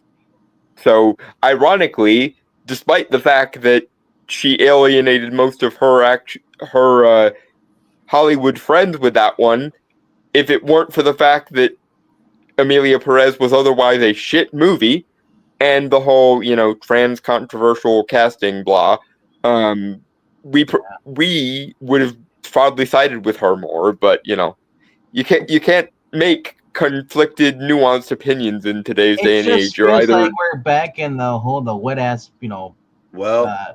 song or the WAP song. Yeah. Amelia Perez found out that trans is no longer the highest on the victim pyramid. Yep. It Yeah, is untouchable now. anymore. It's now Islam. Oh, It's God. it's always been third world cultures. That is one of the most perplexing and frustrating things about it is they will bleed and cry and drown in tears for people who are third world and brown because cultural relativism and cultural empathy and cultural sensitivity and all that shit. Oh, But so- they will burn down the homes of their next door neighbors because apparently cultural sensitivity and cultural relativity doesn't apply to people you actually have to interact with every day. I just like the fact that in New York they were actually going after the protesters now. I don't know how long that's gonna last, but they're arresting them and stuff. But like you said, with their courts, they'll be if it's just like Black Lives Matter, they'll be released within like say a couple hours. Speaking of Black We Lives are Matter, condemned to live in interesting times, as the old saying goes. you What's see that where bring? they took down the big Black Lives Matter Uh, display on the streets in Washington D.C. yep. Tearing them down, and so it's And like that yeah. guy I can only imagine how much coping and seething was going on during that. Oh, Down it's the glorious. So Down the votes 95% Democrat. Yeah. don't they have that crap like rainbow mural roads in Florida? I thought there was somewhere like remember a kid did a truck and did a burnout and he got arrested. Yeah. Like they went, Well, I said this isn't 21 to 24 anymore, so that's And the political establishment has learned nothing because apparently, according to the scuttlebutt, they want to run Kamala in 2028. And I'm just sitting there going, this is why we can't have nice things. Run someone I could vote for, please. there. It makes for good. It didn't hit the rim, dummy. It's Well, that was probably the most ironical moment for that. I'm pretty sure she's gonna hit in the rib. well, I said, So many innuendos, so little time, Doug, and so Doug's little probably, likelihood it'll stay on you. well, Doug's probably better hitting girlfriends than the rim, but that's another story altogether. But no, it makes for good. It makes for good pundit, good talking points and good entertainment. But behind the scenes, the five of us have a better shot at getting that nomination than Kamala Harris. I mean, or they're so self-destructive that they actually will run her, and then she'll lose even worse in 2028 because for all that they're screaming Orange Man bad, JD Vance is quote unquote worse because he's young and doesn't give a fuck. Right now, the Democrats don't know who the nominee is. We don't know who it is. It's somebody that's just not on anybody's radar right now. Just like I promised you, Bill Clinton wasn't on anybody's radar in '88. No, it wasn't. And Barry wasn't on anybody's radar in 2005. It's just if somebody's going to come out, sorry, Gavin, you can finance all the busts of yourself that you want. It ain't going to be you. I hope you're right, honestly, Breen, but they have demonstrated an inability to get with the freaking times. They Chelsea screwed Clinton? Bernie over in 2016. They screwed him over again in 2020. They also screwed Tulsi and Yang, who also would have been preferable to anyone else that was on that ticket. You know what? And I feel sorry for you. in 2024, they didn't even bother having a primary because Biden was the incumbent derp, and then Kamala was the only other name on the ticket, so we have to run her derp. I kind of feel sorry for you guys that were Bernie bros because he really is going out like a bitch. Yes, he is. He is in the safest. His district is so safe. His state is so safe. He will win his first two posthumous elections, but he couldn't vote for someone who stood up for him in 2 election cycles because he is so married to the party that publicly I did. fucked him over twice. Yeah, and honestly, there's nobody else worth voting for in the Republican Party, or in the Democratic Party. Excuse me. They could run Ro Khanna, but they're not going to because he's not big. He's not a big enough draw. They could run Cornel West, but he's not in the party anymore. They could run Tina Turner, but she's not in the party anymore. They alienated Tulsi Gabbard so badly that she's now on the other side and is likely going to be Vance's VP in 2028 and 2032. But whatever. They keep either starving any organic rising stars in their party, or straight up just alienating them so badly that they wind up going third party, which basically makes them a non-entity.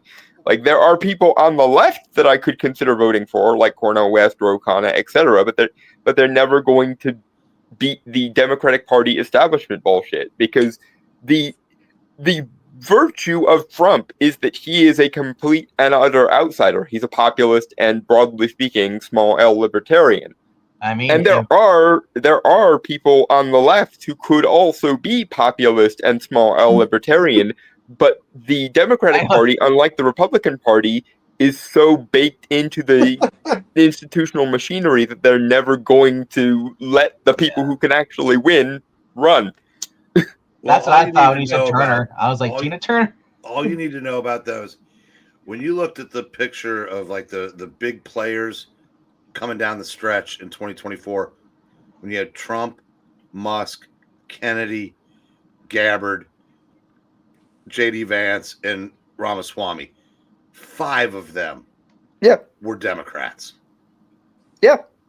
Trump was a business Democrat until literally 5 minutes before he registered to run as a Republican, and he only ran as a Republican because he knew that the party machinery had already coronated Hillary, and he would rather have a chance of actually sitting in the chair than getting backstabbed like Bernie did.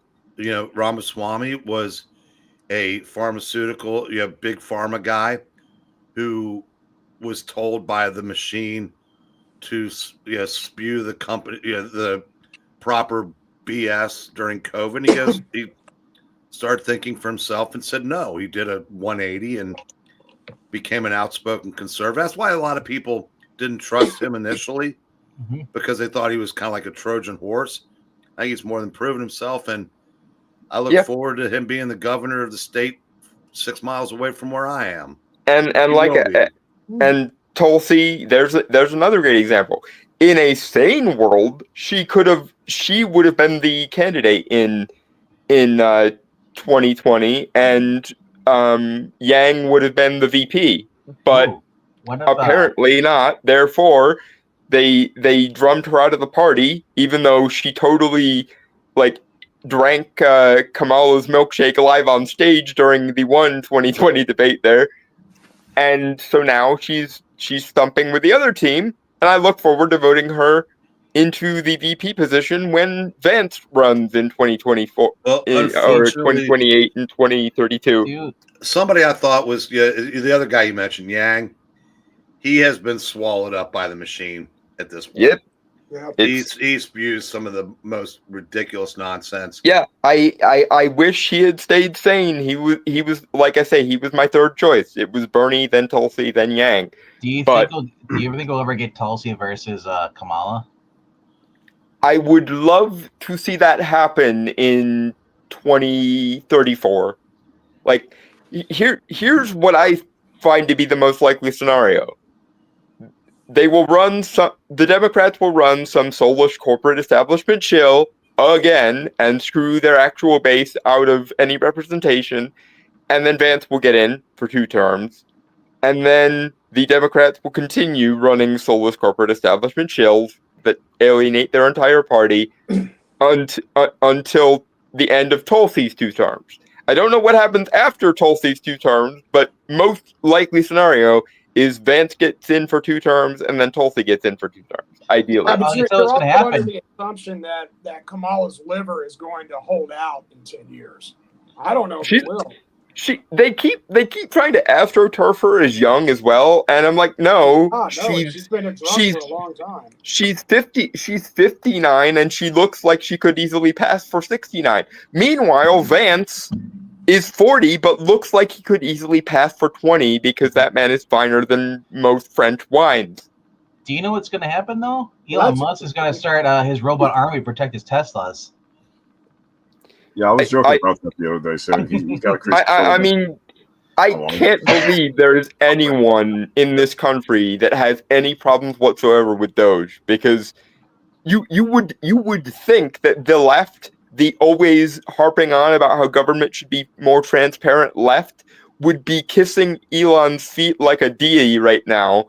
But no, because he's a populist and a libertarian, and they've been told by the mainstream media and by the establishment that that's not good, even though every sane person in the world realizes that for a democracy to be anything other than populistic is inherently wrong, because the concepts of democracy and populism are the same fucking concept ultimately, because populus and demos in Greek and Latin respectively mean government by the bloody people.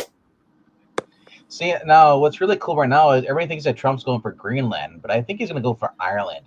His secret plan worked. He got Rosie O'Donnell go over there to Ireland, just to to make their lives miserable, and they're going to beg for him to come in and get rid of her.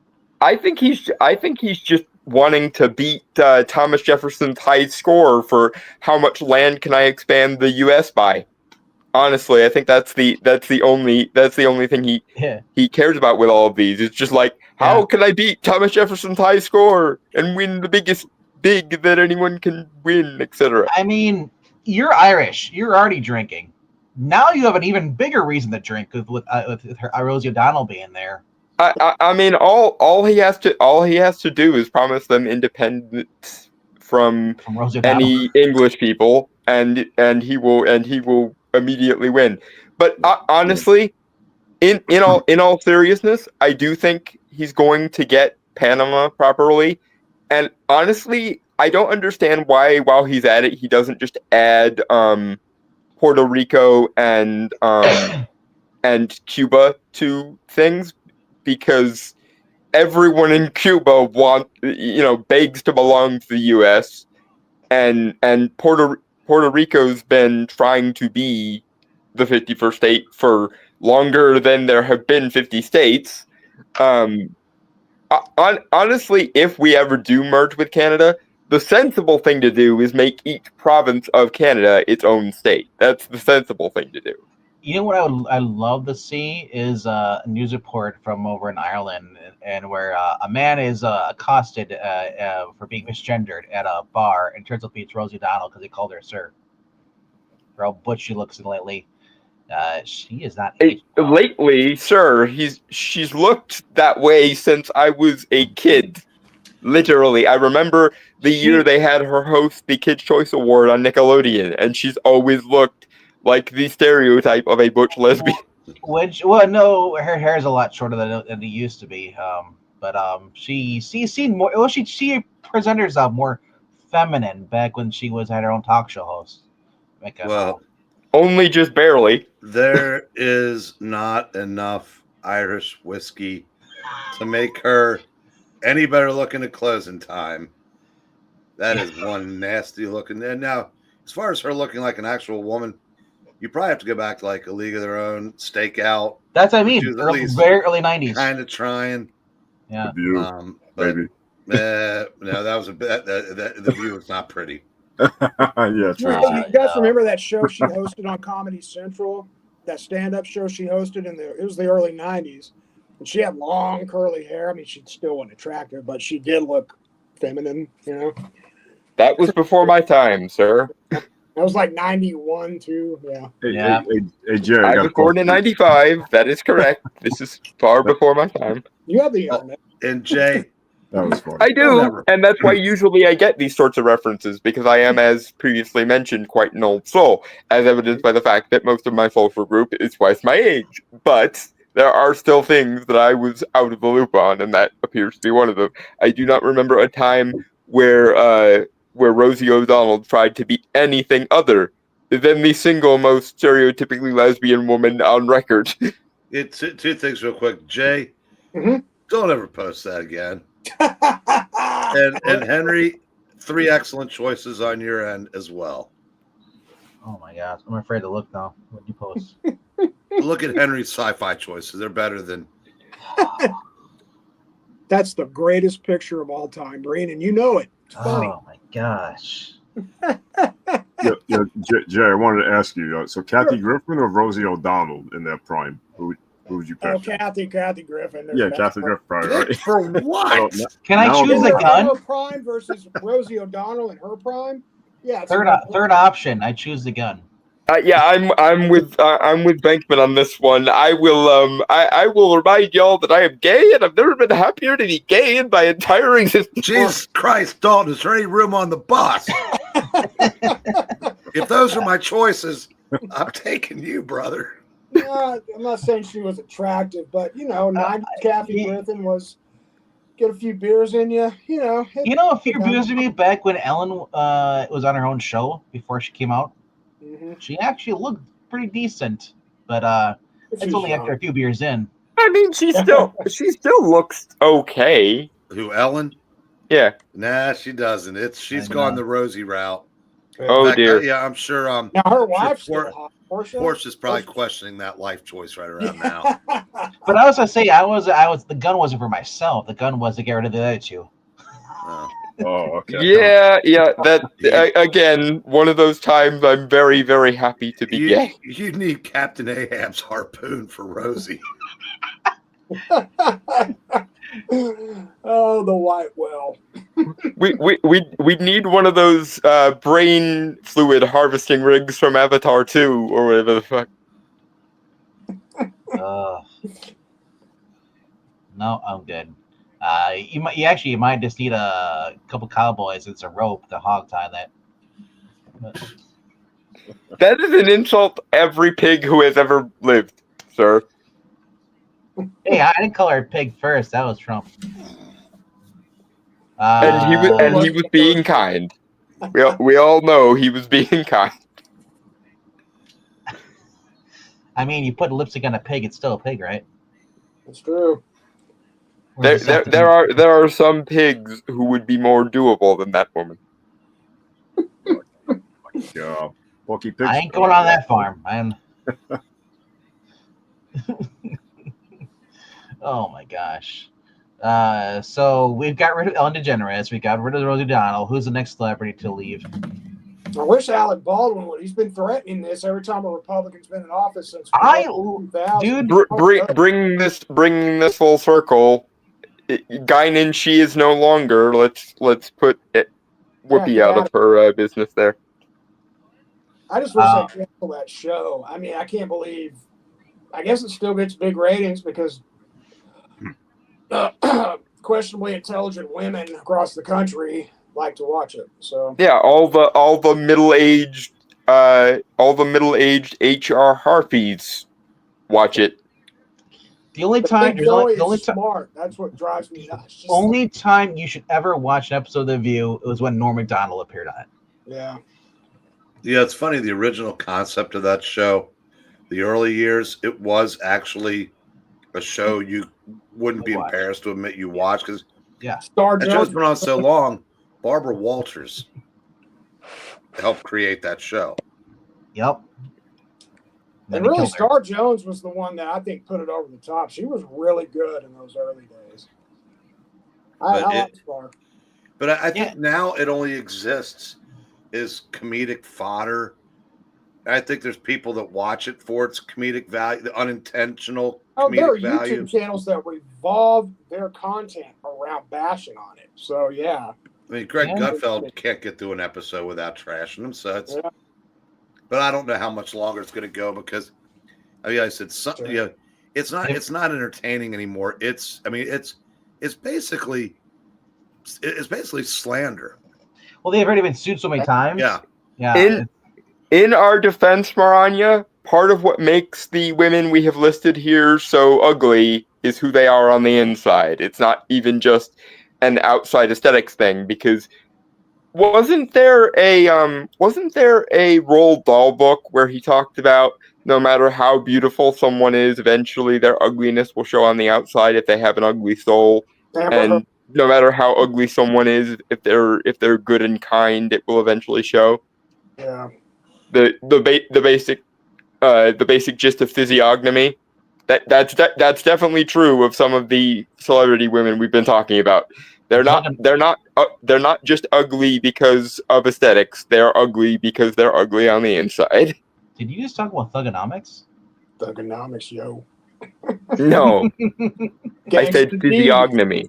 It's the idea that Thugonomy. Yeah, I like it. personal choices affect the way someone's body presents and so Are you on. sure you're not appropriating black culture there, Dalton? I think you might be appropriating. That's problematic for me and everybody else. Apologize now. Thanks. The only thing I would like to appropriate from black culture is some of the big guys in the NFL. Oh my gosh. And on that note, Those guys I will appropriate every day and twice on Sunday. Those guys would break you in half. Yes, you have arrived at the reason why I'm So looking for here. So what you're saying, Dalton, is twice on Sunday. That means you watch 2 games then on Sunday, right? No. The only way I'm ever going to watch sports ball is if my future significant other wants to, and I will do my bit to be a supportive boyfriend at that point. But that is the only set of circumstances. wait. Or the self substitution I have to do until I find my future significant other. If That's he's the only. watching Those are the only sports- 2 uses to which I put If he's- sports ball. Dalton, if he's watching sports, is he going to tell you to go make him a sandwich? My future significant other would know better. He's not going to tell me to make food unless he expects a 5-star banquet, because I have a whole shelf full of cookbooks. Well Well, done. Jay- 3 of which Jay's are, in available. fact, Vincent Price's cookbooks. So there. Jay's available. He wants food. I'm just wondering Not that bad. No, where the circles in which you travel. Where would you meet someone that was interested in sports? I'm hoping that when I get moved, there will be more gay bars than there are in my tiny little town in the middle of freaking nowhere. where you moving Right, to? but if there are more gay bars, you could probably discriminate and just go to the ones with, intellectual types like yourself, and the sports ball gays will be down the road, crushing wings and beers and watching games. And you went right past that one to the one that looked with upholstered furniture and old timey lamps. When I'm looking for friends, I go to places that look like a screenshot out of Frasier. But when I'm looking for significant others, I go other places because I look for my opposite. Because as I have said many times over, and this is something that the people who are so hyperfixated on representation would do well to remember, someone has to be the top, goddammit. Yeah, you don't want to go to places that look like Cheers, where all your exes know your name. Well, I was gonna say I don't have enough X's to fill an episode of Cheers, thankfully. It would have to be in the You Mystic know, Arts, Jay- right? That's probably an interesting hobby, right? I don't think I know many straight people into that. You know what I mean? So that's probably more of a rare. I don't know. this is kind of the strangest turn a live stream that I've been on Yeah. has taken since I was the only straight man. I know going. Yeah, with pop culture.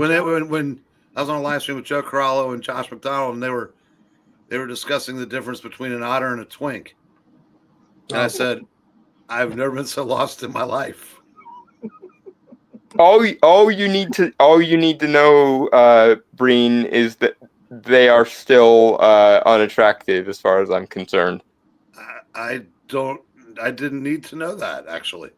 Did you I see know an what a twink is. ottoman? No idea Like a what otter is. footstool?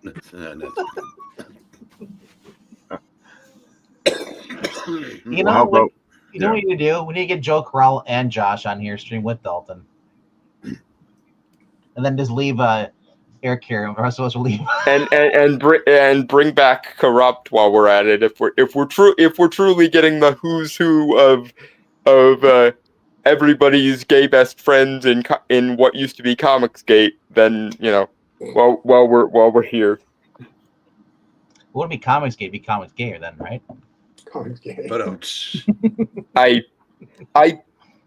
This is a pet peeve of mine, but I absolutely despise the people who call themselves gamer with the word gay in it.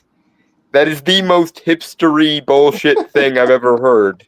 And Dude, usually those are the same people who take one look at my profile where it openly says that I'm an MRA and an anti-feminist and message me just to yell at me for being an MRA and an anti-feminist. I know you feel when I go to a Twitch channel and it says gamer and then it says girl. I'm like, what the hell? Hipsters, man, gas a lot of the hipsters. That's all I'm saying.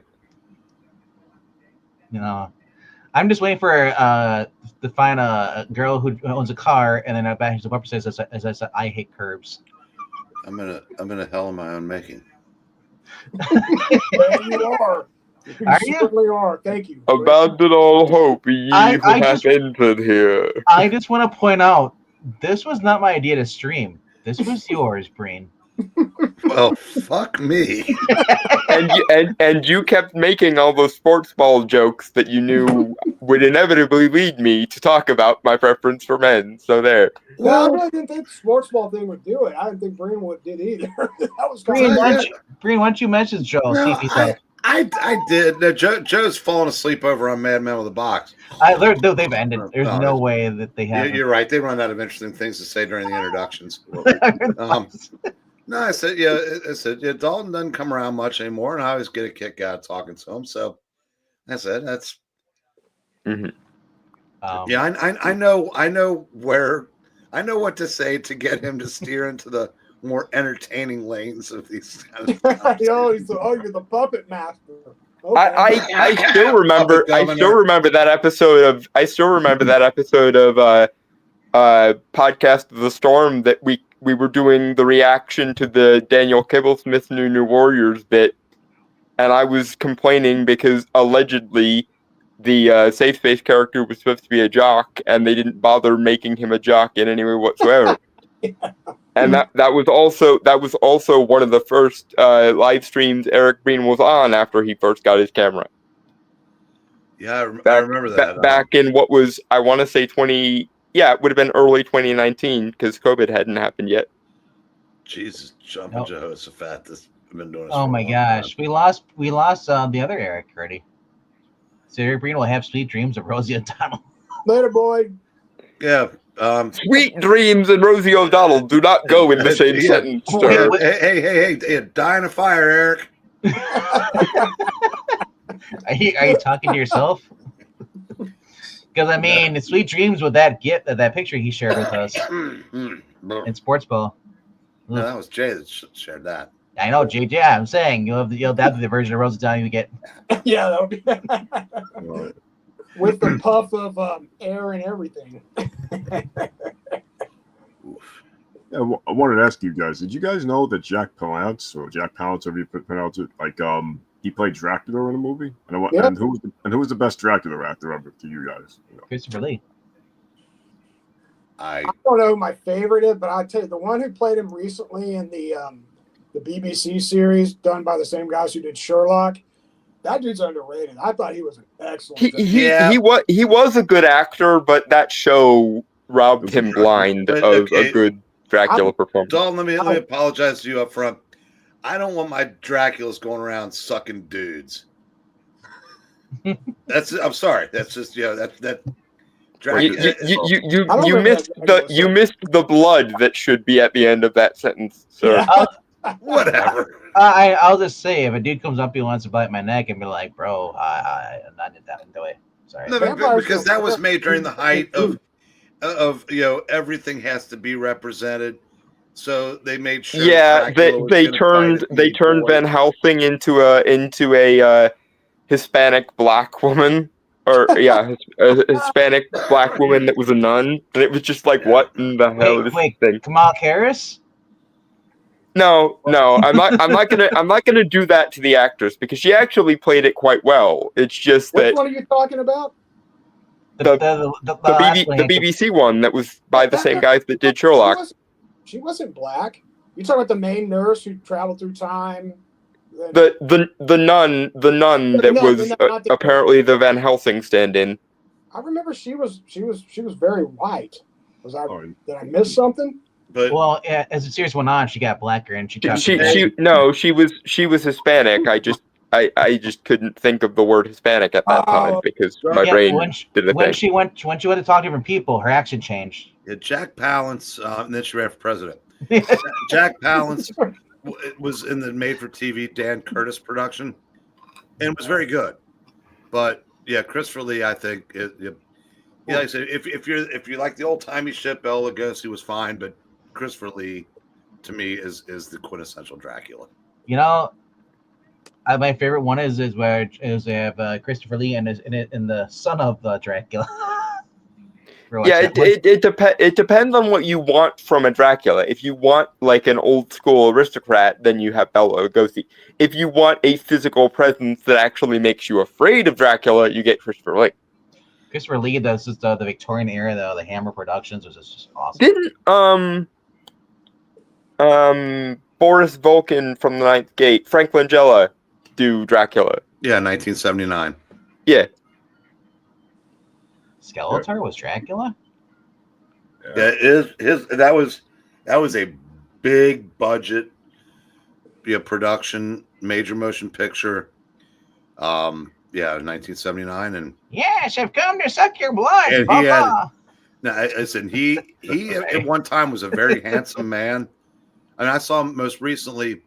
He was one of the Jennings handlers on The Americans, and he's just an old bald man now. You said Jennings. I went to Peter Jennings. Jennings. That's the name of the family on The Americans. Philip and God, I forgot the wife's name. And geez, how can I forget that? Kerry Russell's the actress. Yeah, and she was phenomenal. I mean, she made you believe because she was the cold-blooded killer, not her husband. Hot as freaking.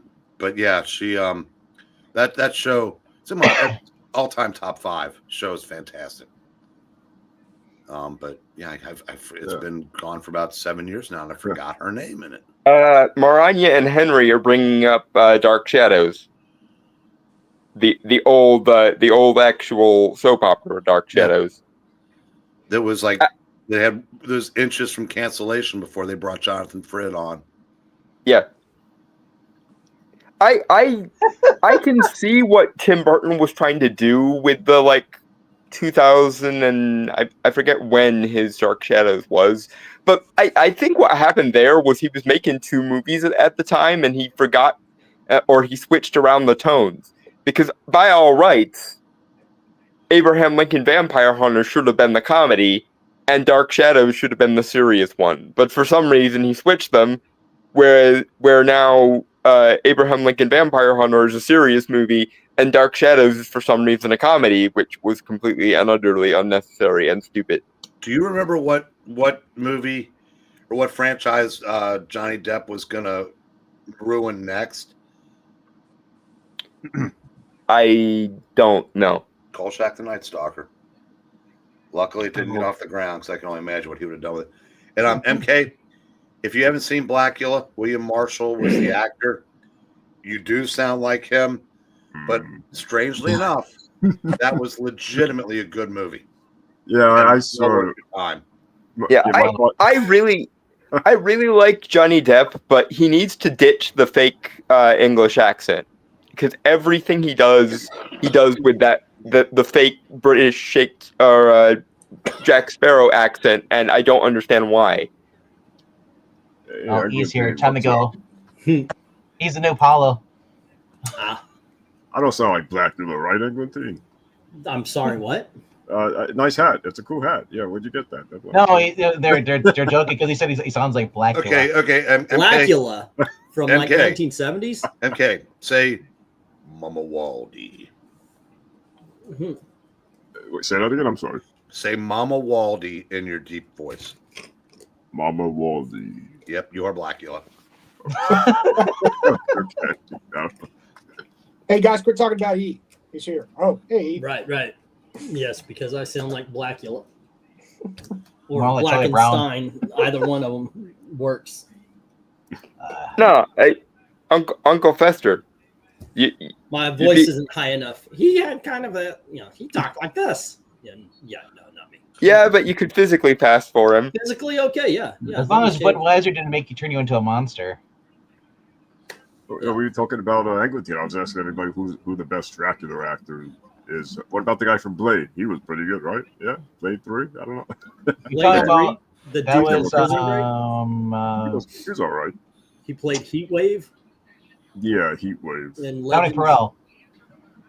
Yeah, I think Victor he's a Purcell, Broadway actor too, if I'm not mistaken. I'm gonna go with Gary Oldman. He did a very good role. He Yeah. did really well in that What? movie. Gary Oldman was Dracula? Oh, that's right. Yeah, Yeah, Bram Stoker's Dracula. Oh. and Frank Langella in the 1970s did. I already mentioned him. But Christopher Lee as well too. George Hamilton still hadn't gotten a mention yet. for Yeah.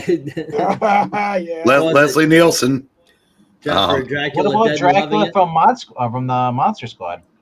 Yeah, that was, I guess, pretty good. Monster Squad was good. I just don't know who the actor was. Neither do I. I haven't seen that movie in years. I'll have to find it again. So I'm probably taking off in a minute. E, did you see the back issue I picked up today? I did not. Hold on. Let me get, what is it? What'd you pick up? The one you were supposed to get for somebody else? I'll say that. Oh, really? Yeah.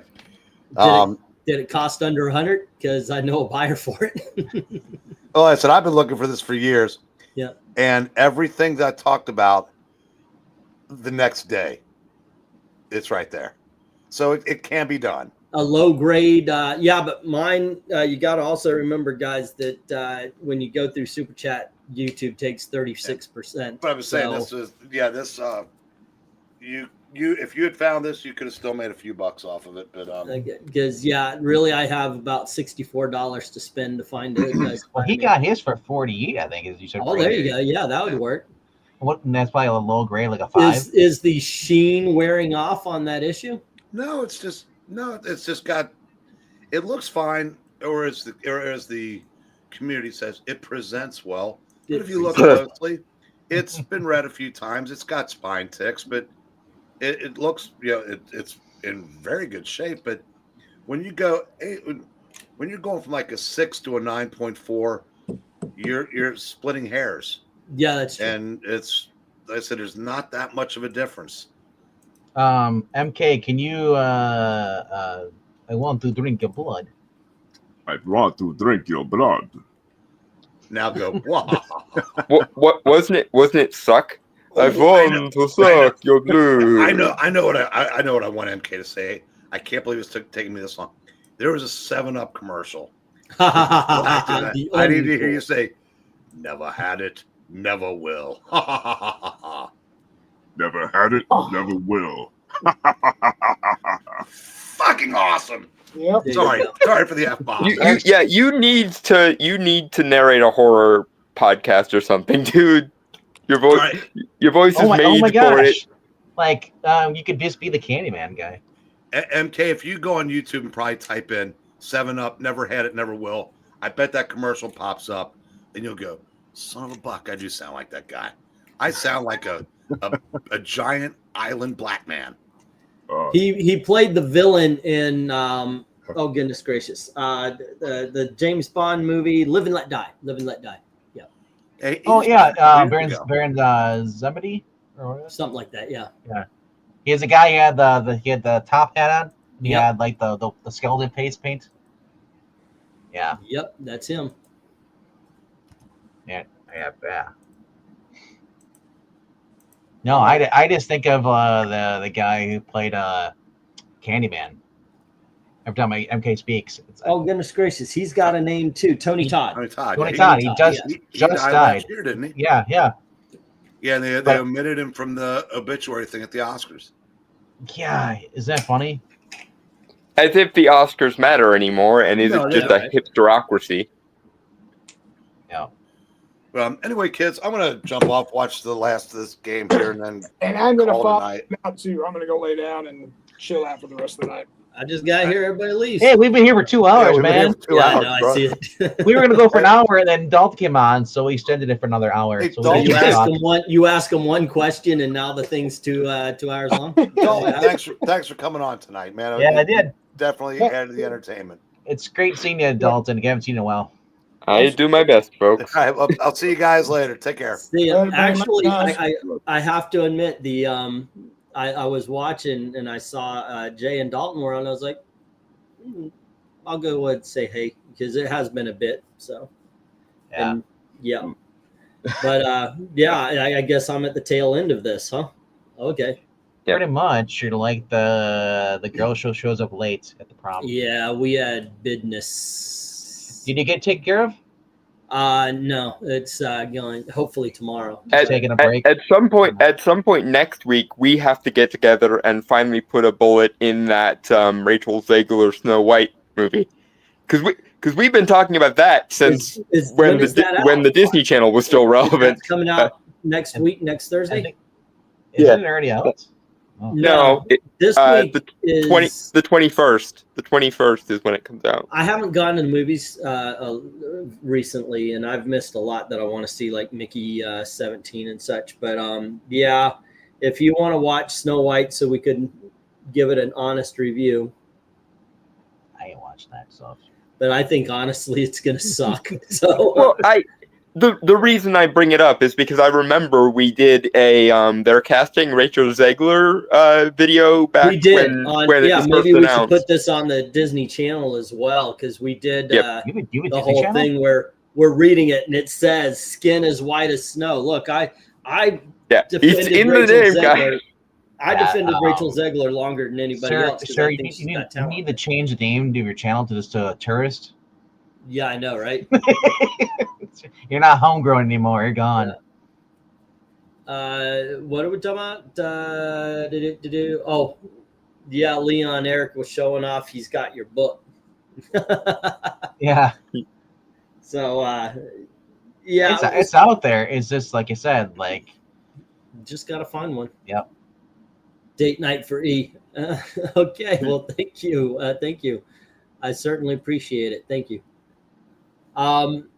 It was an interesting evening to say the least. And hopefully it gets better tomorrow.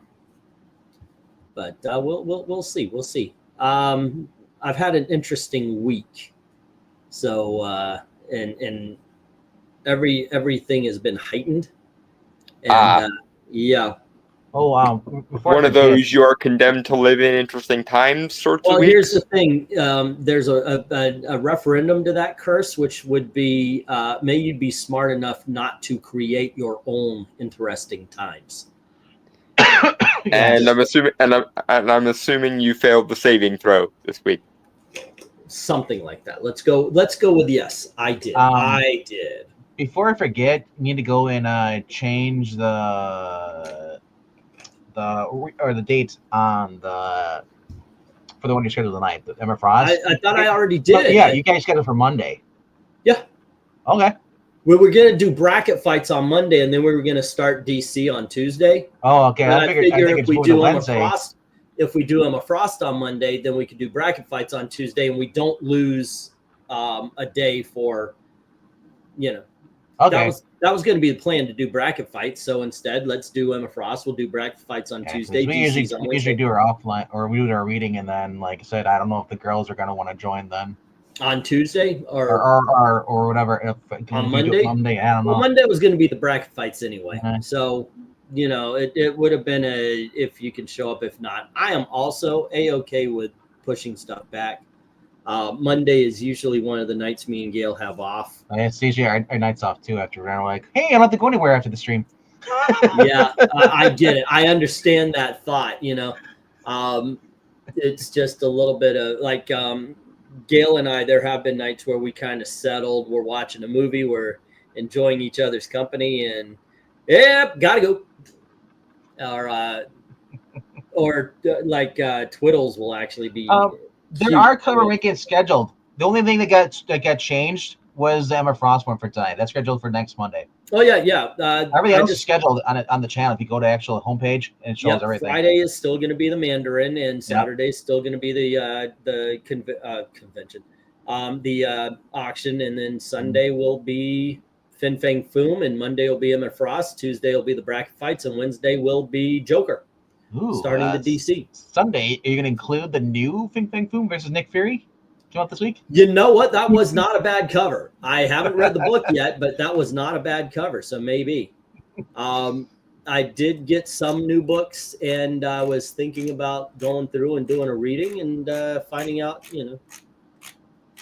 and talking about doing a video, recording it, and not posting it like I have with a lot of reviews recently. But once again, thank you very, very much for the super chat. Certainly appreciate it. This is the first time where I get in a long time where I'm going to end up getting 2 checks in a row. Nice. Since they shadow banned me. I appreciate that. Ning, Drink. take care of yourself. Hopefully we'll see. Yep. Trying to remember England team has Thursdays off. Is that correct? Usually, yeah. Yeah. Usually That being said, I was talking to Dominic about picking some of the stuff back up. If me and Gail are not going out on Thursday, I'm not against doing a video. She's actually for it because it'll give her time to chill and watch whatever she wants, because one of us is a TV hog that controls the controller and says what both of us are going to be watching. I mean, why are you like that? I am very much like that. God dang, what is the... Oh, it might be because I'm in the dark here. I actually didn't turn on the light. No, it's trying to prevent us from the... There you Lighting. go. Yeah. Lighting is important.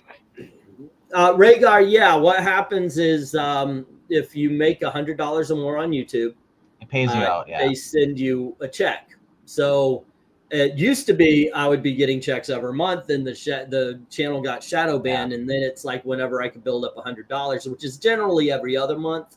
Yeah, that's the other thing too. I mean, the more people send you super chats, that also helps without the algorithm too. It does, actually. By the way, earlier while you weren't here, we started questioning which phrase for you is the drink line. I proposed the "I was a projectionist" rant. I think it was Breen who said shadow banned, and then we all kind of agreed OGCG was the tick. Yeah, OGCG. It was OGCG or the one you just mentioned before, the Yeah, I was a projectionist ramble. Yeah. But I was a projectionist back in the 90s. Actually, the entirety of the 90s, I was a projectionist. I went into management, but I actually prefer projection. Yeah. I said the new one is "What Say You?" What say you? Well, yeah, that must be a fairly recent one because I wasn't aware you had that as a thing. Listen, if you guys haven't noticed yet, and by the way, Jay is absolutely correct. By the way, E was shadow banned due to OCGC. It was actually a OGCG. It was actually a combination of that and that guy who attacked. What's his name? You know his name, Dalton. Melissa Morg. No. Carlos Maza. Yeah, Carlos Maza. Okay, but if you're listening, "What say you?" is one of the phrases that's popped up thanks to the cover rankings, but another one is "Okay, MK, what do you say?" or "What do you say?" MK? Or "MK, what do you say?" Anything like that. If MK's in the thing, I'll go, because tongue "MK, twister. what do you say?" or "What do you say, MK?" like that. So yeah, that's another one I always pop out there for. Yeah, the "What Say You" is I'm just like, where the hell did that come from? It's like, "What say you?" I think I think I heard it from George Carlin. I mean, that's one of those things that's always been with me, but I really do believe it was like on a George Carlin HBO special or something. He goes, "What say you?" And it has been there. I just haven't used it. So yeah. The other one that I've had since I was 12 was every time you talk to an asshole, all you get is shit. But I never say that. But I used to stockpile them. But there you go. Okay. I said I grew up always saying okie doke artichoke.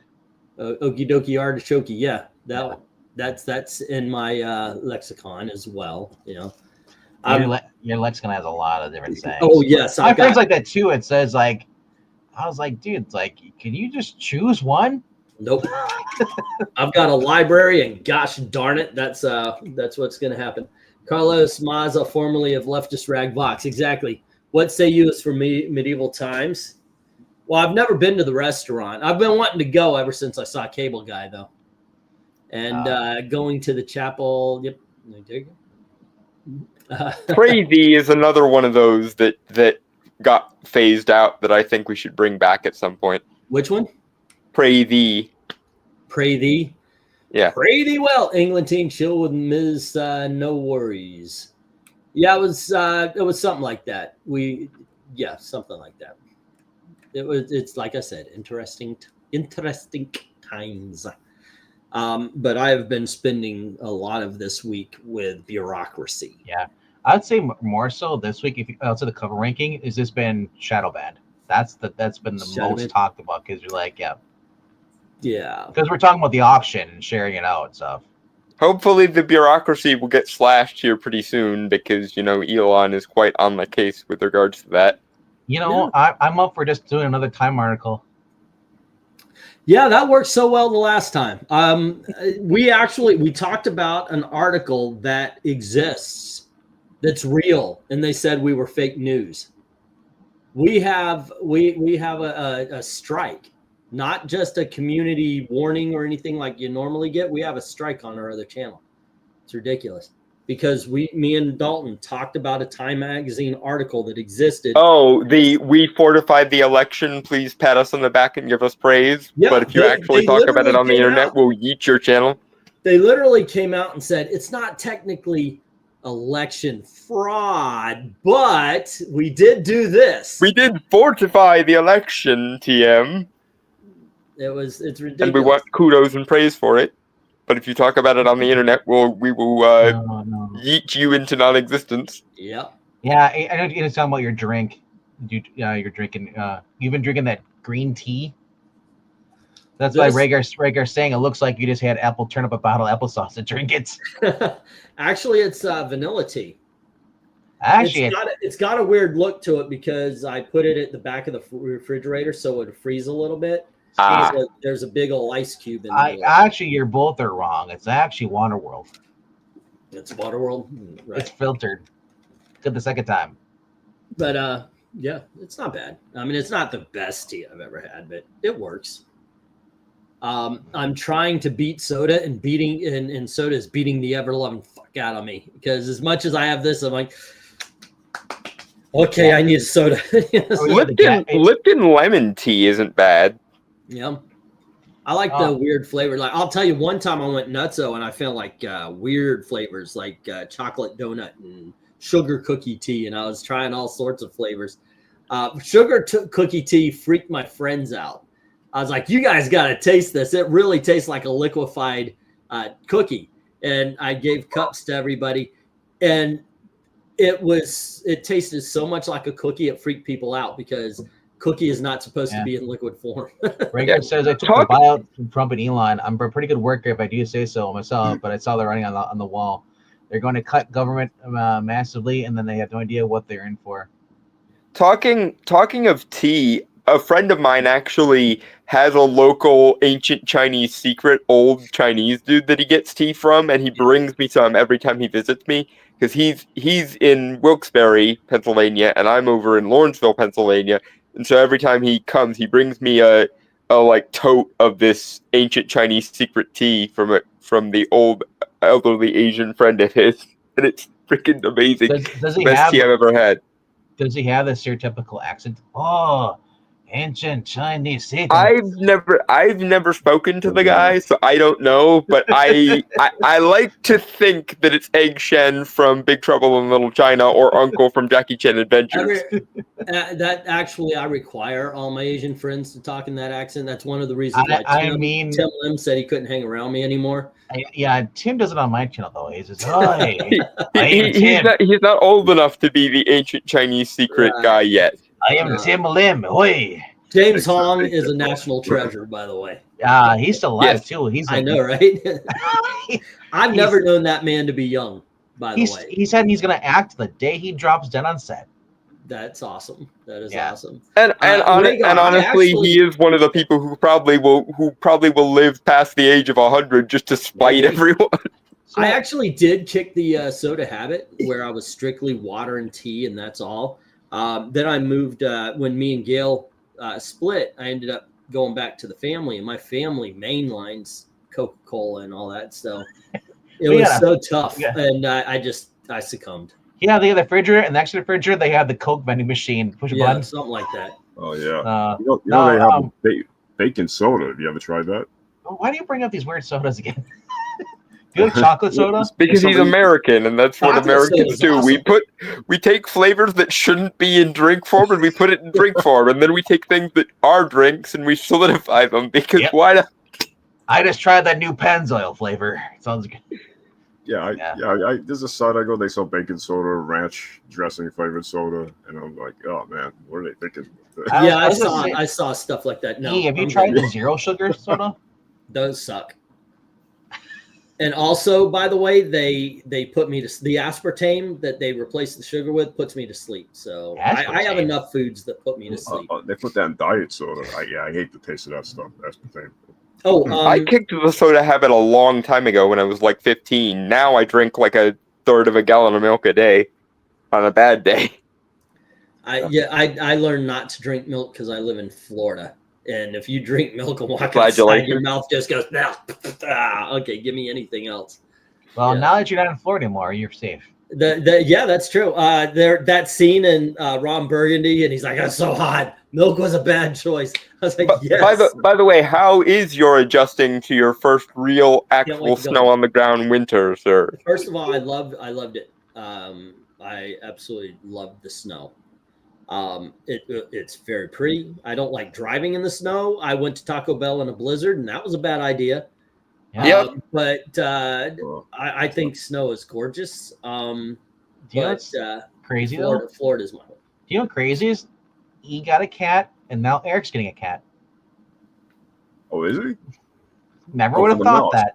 It's for the mouse, right? Yeah. Is that Oh, what it is? yeah. For the mice. Yeah. Someone's gifting him a cat. Where E's like, Gail's like, ooh, random cat. It's I mine know, now. right? I told her when we move, I want a dog, and she adopted a cat. But Well- she does keep putting it in my face that I'm the one that let it in first, and that's true. It was snowing outside, and I saw a stray cat come on in, and that's when like all of the stray cats went. They're letting us in. Come on, you know. Isn't there a Sylvester and Tweety cartoon while Sylvester's out in the snow like that, and it it may be. plays on the sappy string music, etc. We Or am I actually- thinking of a Tom and Jerry episode? I might be thinking of Tom and Jerry. Maybe I don't remember Tom and Jerry very much, even though I used to watch them religiously. Okay, so Henry is asking, what are some of your favorite science fiction movies from any era? It doesn't matter. Okay, from the 1950s and such. I always Yes. liked War of the Worlds, but Day the Earth Stood Still. Yeah, I was gonna say that's really it's good. I mean, the famous ones, obviously. I really am a big fan of the original Thing. So that works. I don't know if it's in the 60s, but there's Attack a of the really Giant Woman. I don't know if you would count it as horror or science fiction. The Cat People. Sure. Also, Supernatural. there's a couple of bad horror or science fiction films I like from the 50s. I think them. doesn't Cat People count as a noir, It like a might. supernatural noir? I like them. I like the Attack of the 50-Foot Woman.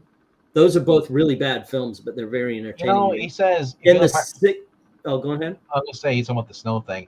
That's not true. I thought Bless that you. was a classic Uh, with the ants. In Um, the 60s, stuff like Fantastic Voyage was a good one to me. I did not get into what's it? The space, not Space 1999. That's TV. The one that's Odyssey? everybody is saying. 2001: A Space Odyssey. don't get it. I understand it. I don't get it. I don't get the appeal. It's 30 minutes of like silence.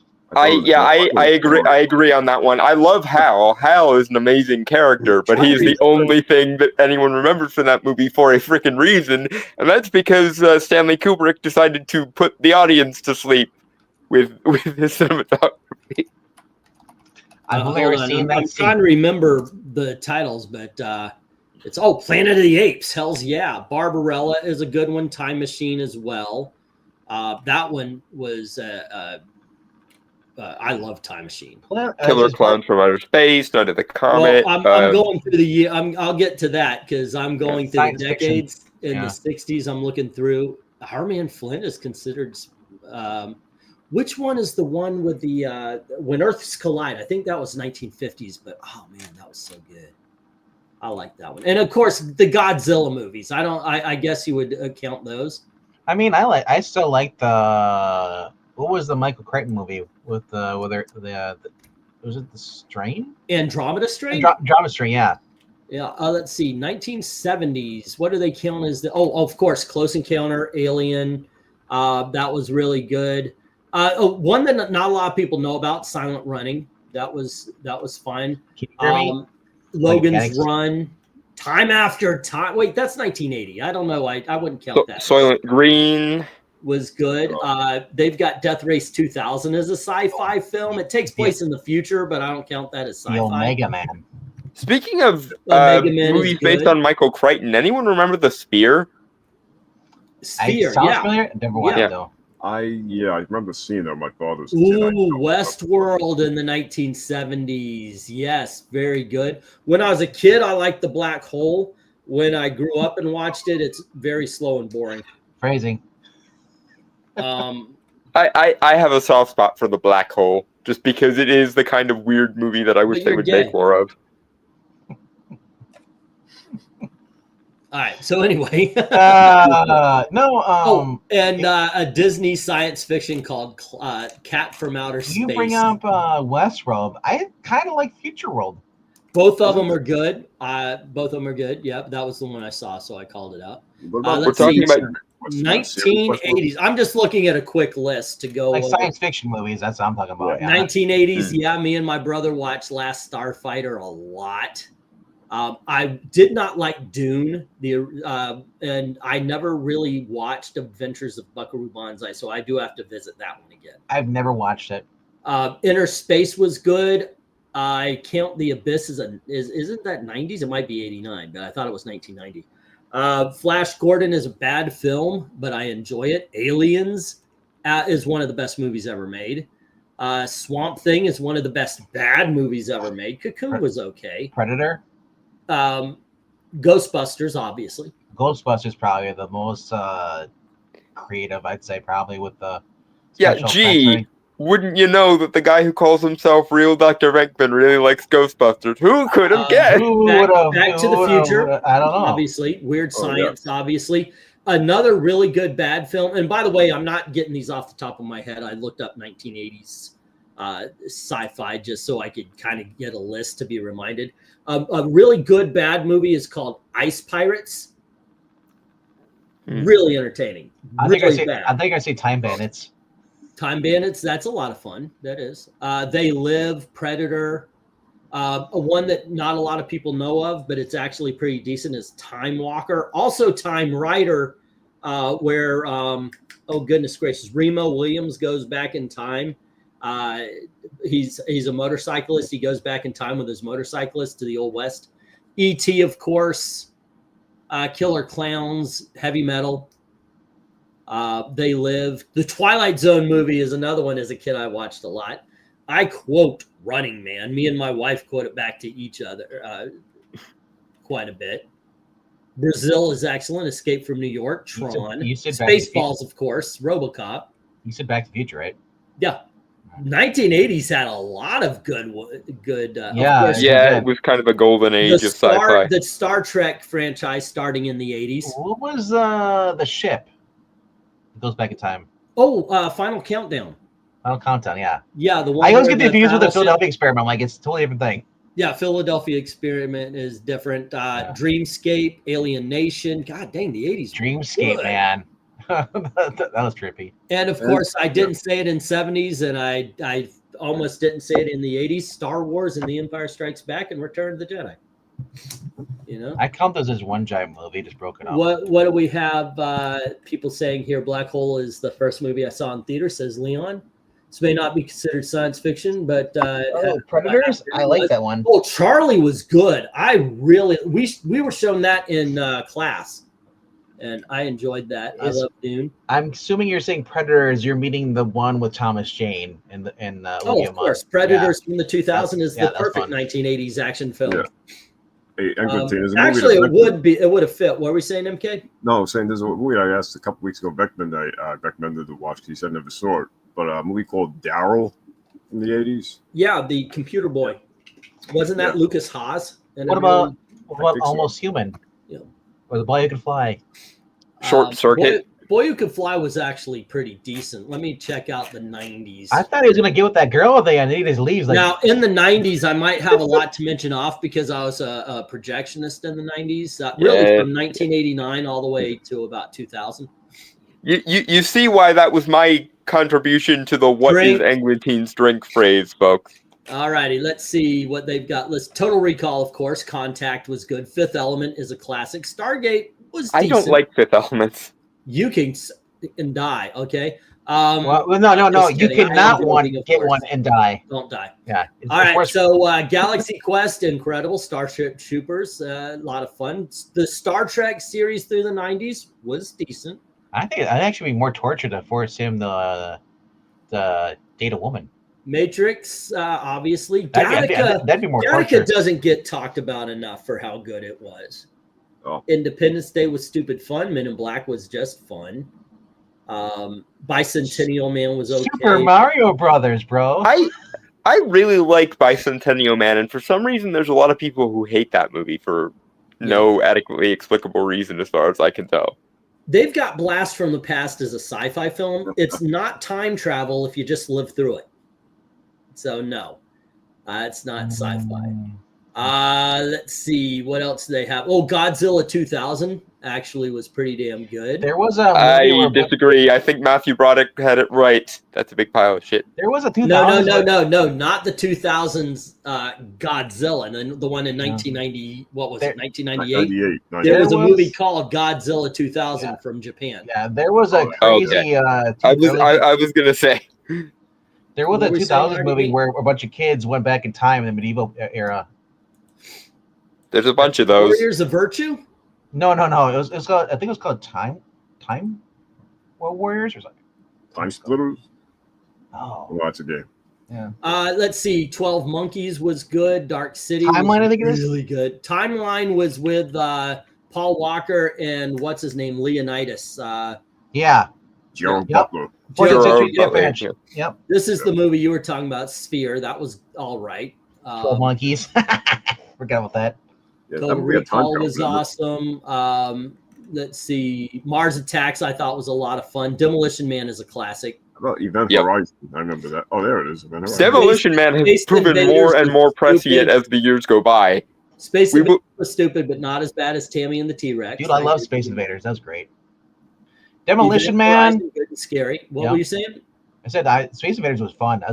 I saw that when I was younger, and I still one of my favorite movies to go back and watch. Look at the size of these crops. Event Horizon was good and scary. Judge Dredd is bad fun. Terminator 2, one of the best movies ever made.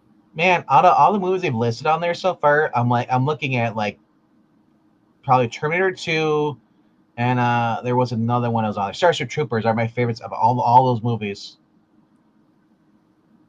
Free Jack is a bad movie that holds a special place in my heart.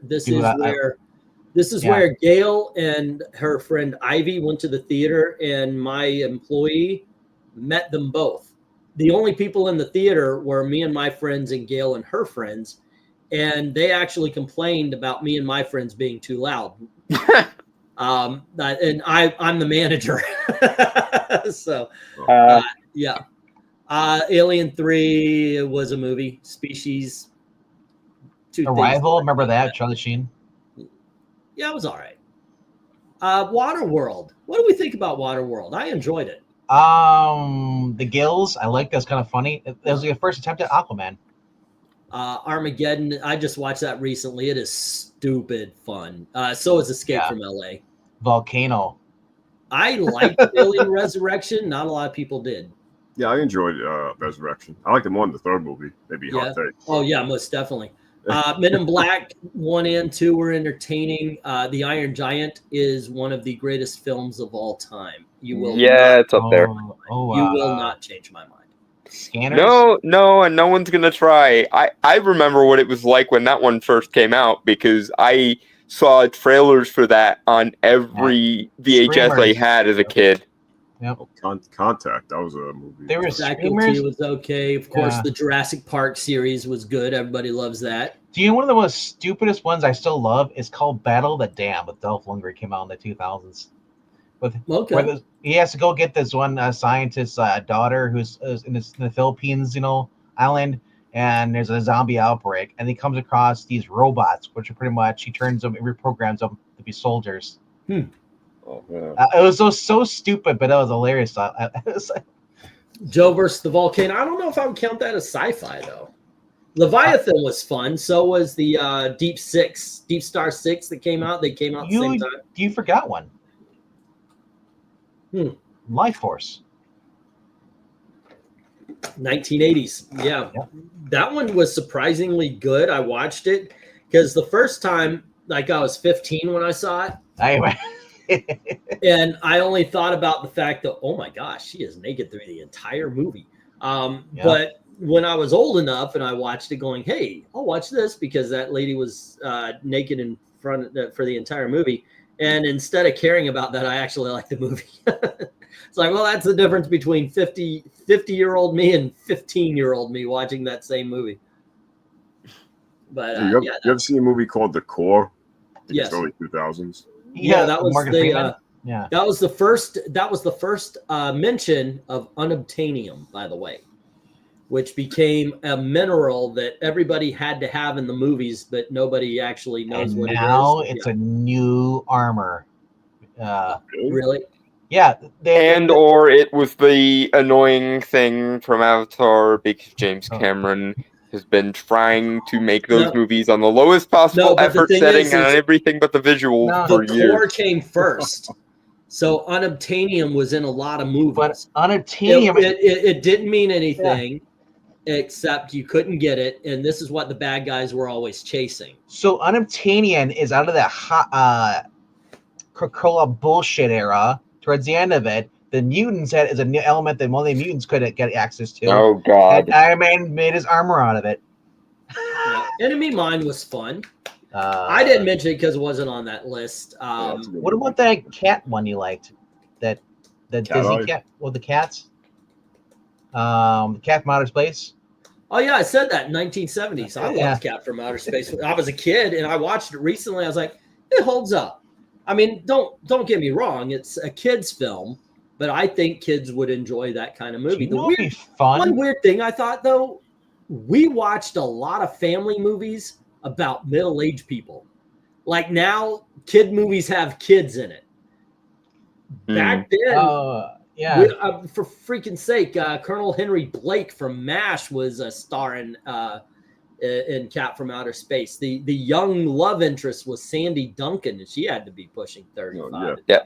Speaking of kids' movies and movies from the early 2000s, there's a movie that I am probably the only person on this panel who is going to remember, and it is the single most conclusive reason I hold so high standards for Doctor Strange movies. That movie is called The Last Mimsy, and despite having a budget of almost nothing, it has more interesting and trippy and metaphysical visuals than any of the Doctor Strange movies have up until this point, and it continues to be the bane of my existence that they got it right in 2003 with The Last Mimsy, but they still haven't managed to nail it with Doctor Strange. You know what the most disturbing movie is for kids movie? It's called Star Kid, where he's trapped in the armor, and the armor was actually good. The armor poops and like, here, eat this, kid.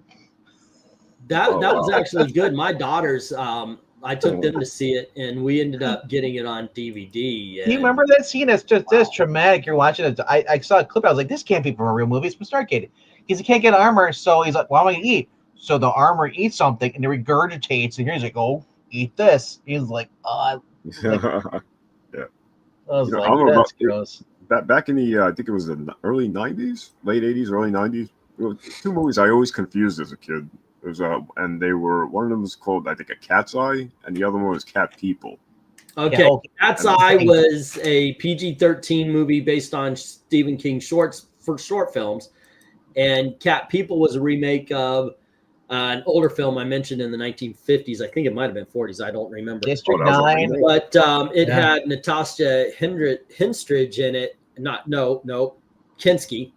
And she turned into like a panther whenever she got, horny. District 9 is being brought up. Elysium. There's so many different movies that come out. Yes, Rhaegar, I own Dr. Mordred. I also would like to see some nods to that in the Doctor Strange franchise. Would also love to see some nods to Mr. Vincent frickin' Price, but they should have instituted that when they had Benedict Cumberbatch first cast, but they haven't yet, so they're not going to at this point, unfortunately. Rhaegar, the only one I recognize you say so far has been Videodrome. I've never heard of The Keep of Doom or the other two you listed. What were the other two? Motorcycle and Megaforce. Oh, Megaforce is stupid. It's good, but it don't. I say this a lot. It's called The Keep. entertaining. Yeah. Megaforce is a dumbass movie that's very entertaining to a kid anyway. Videodrome, that movie creeped me out. I was like, is that the movie where I remember seeing a face come out of the television or something? Or like, Yep. kind of like, Freddie What's did his that too, name? right? He's now. I think that had.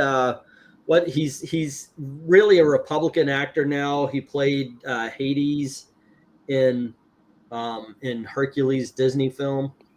James Woods. James Woods, I think, wasn't he in Videodrome? oh, yes, I think you're right. 2000s. Let's see. Time Machine. I like that one. Serenity is awesome. Moon is Act a versus classic. what was it? Act versus Sever. That sucked. That sucked. Uh, Sunshine was a movie that nobody liked but me. iRobot was okay until the ending. War of the Worlds was good. Signs was good. Children of the Men was good. Artificial Science is good till you're watching. Notice that the door swings the opposite direction. Then you're like, I just hate this Right. movie now. Let's see. Spy versus Spy was good. Not Spy versus Spy. Spy Kids. Oh, Minority Report. Yeah, I love the Spy Kids movies. Yeah. I wish they had gotten Robert Rodriguez to do the Eternals. He would have been the guy I would have gotten for that. He's actually doing another thing. He's basically, if you support this movie, we'll make your movie together. And it's like, he's doing like a Kickstarter thing. Slither was fun. Planet Terror was fun. Slither, District Nathan 9 Fillion, was good. yeah. Ultraviolet sucked. I love Ultraviolet. Donnie Darko sucked, but everybody loved it. The watch it. Invasion, just another Invasion body snatchers I movie. like Donnie Darko. I don't understand either the hate for it or the like cult like mentality that's around it. It's a good movie, and don't get me wrong, it's cool, but like there are other movies. The Road was bleak. I mean, The Road is not a film you watch if you are considering suicide, because that will push you over. The Prestige, yes, okay. Equilibrium was Frequency dumb was good. fun. I hate The Prestige with every fiber of my Yeah. being because it takes two things that I already don't like under most circumstances and combines them: Christopher Nolan and stage illusionists. Is it? Why? Is the The other one Prestige exists just to piss me off. I swear to God. Is the Illusionist the one with the twin? No, that's the No, Prestige. that's The Prestige. It's, Oh, okay, it's yeah. that's Okay. freaking stupid I agree thing. with Dalton on that because that was dumb. Riddick, The Chronicles of Riddick is a movie I can't watch. As a Floridian, I love it. cannot watch it for how stupid it is. There is a scene on there's a scene in The Chronicles of Riddick. He's in a prison, and on the surface of the prison planet, it gets to 400 degrees in the daytime. Okay, so this is the natural ecology. This is the natural climate of this planet. I live in Florida. Florida gets to 90 degrees. Okay, so in the morning on a cool day that will end up being in the 90s, to even sometimes the hundreds, you are talking about 83-degree weather. So let's say 90 to 80, just to be nice about it. It loses 10% of its temperature. So they're running around in dusk and they're like, okay, we got to get before the sun starts shining out. It's like, no, your lungs are already burned, because if you lose that 10%, you're still talking about 360 degrees. Yeah, it's already, you are not alive in weather at that point. Yeah, you're not living in that kind of heat. It doesn't cool down to a nice room temperature 72 if the normal Matanui, watch Wishmaster. It's a good movie. I actually brought up them, Maranya. I talked about. I like that one. Wishmaster is a great series. I have all of them. Yep. I like the Riddick series, though. I think he's an interesting character. Yeah. Can't touch it. No, Pitch Black. That was, goodness gracious, I saw that one. Jeremy Irons with the twins. Double something. Double Team? Double Trouble? Double Team. Yeah. That's that John. Yeah, I forget what it was called, but yeah, I remember seeing that one. Wasn't the one with Van Damme and Dennis Rodman? They actually remade that. Double Team. Double Team. Okay. If you guys haven't seen Double Team has one of the greatest bad scenes in any movie history. They're in the Colosseum, in Italy. Okay, it's very important. They're in the Colosseum in Italy. All right, so Mickey Rourke's the bad guy. They're in they're in the middle of the arena, and there's tigers, and he's got he knows where all the mines are. So Mickey Rourke is oh yeah, okay, and he's walking really careful, and they're like, ha ha, we fooled you, we moved the mines, and Mickey Rourke steps on one, right? So they're talking, and then they decide he decides, I'm going to step off this, and they're like, run from the explosion, because that's what everybody did in the 80s, especially mid 80s to cool guys don't look at explosions. So, they just get up and walk away. So what ends up happening is the tiger actually attacks Mickey Rourke, and it knocks him off the mine, which sets off all the mines. So instead of like blowing outward, it decides to go down the hallway and chase Van Damme and Dennis Rodman, and they're just running along, behind them. They've got the big old explosion. It starts at the end of the tunnel, and they're running along, and it gets closer. Okay, and they're running along, and then the director pans to the side so they can run back past a whole bunch of soda machines. And it's not like it's, oh, well, have a knee-high. Here's a Pepsi, or maybe you want a Fanta, and here's Coca-Cola. It was Coca-Cola, Coca-Cola, Coca-Cola, Coca-Cola, Coca-Cola, Coca-Cola. And they're running down this big old thing, and they feel the fireballs coming up, and they're keeping running, and here's Coca-Cola, Coca-Cola, Coca-Cola, Coca-Cola. And then they turn around, and they realize, we can't outrun it. And Dennis Rodman grabs a Coca-Cola machine, holds it up, and the entire explosion goes around the very frosty and remember refreshing Coca-Cola machine because we can't destroy the product placements. And then the bright, not even the bright front of the Coca-Cola machine doesn't even go out, and they're just sitting there behind this thing as fire just spreads right over them. Forget about the heat from the fire. Forget anything. They're embracing, because the laws of physics have been bought by the product placement, and therefore. And so the fire goes past them, and they're just everyone gave the scenes in a movie. Everyone gave the Power Rangers movie from like 2017 shit because of the Krispy Kreme that the monster was buried under, but they've never seen that scene. That is the biggest product placement for Coca-Cola since Superman got smashed into the sign in Superman 2. Well, yeah, Edge of Tomorrow. I like that. Oh, Edge of Tomorrow is brilliant. Yeah. What about Oblivion? Hi. That'll show up at the end. All Tom Cruises. It was all right. Oh, by the way, I was actually for Oblivion. I was somebody who went in to watch the trailer. What did you think of the trailer? And I said, are you guys? Is that temporary? This was my reaction. I said, is that temporary music, or are you actually going to use the Terminator 2 theme song for your trailer? And they said, well, no, that's temporary music. What did you think of the movie? I could not get past the fact that you were using Terminator 2's music for the thing. So you want to play it again? I couldn't tell. I couldn't tell him anything about it because all I could think about was that's Terminator 2's music. Do do do do do. Yeah. Thank for using the proper title, Edge of Tomorrow, and not Live, Die, Repeat, which was the. Oh, did you see 13 going on 30? Now it's called 30 something. They Really? changed the title. The 30 something. And on Okay. streaming services. Apparently I did 13 not going on 30 know was any better. 13 going on 30 was sending the wrong message, I guess, to some people.